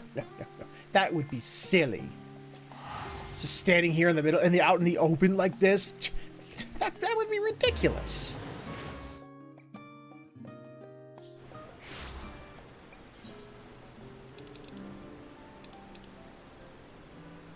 Hey, where's my cute Justice? Where'd my cute Justice go? Justice, where did you go? There you are. Why didn't I add you to my favorites? There we go.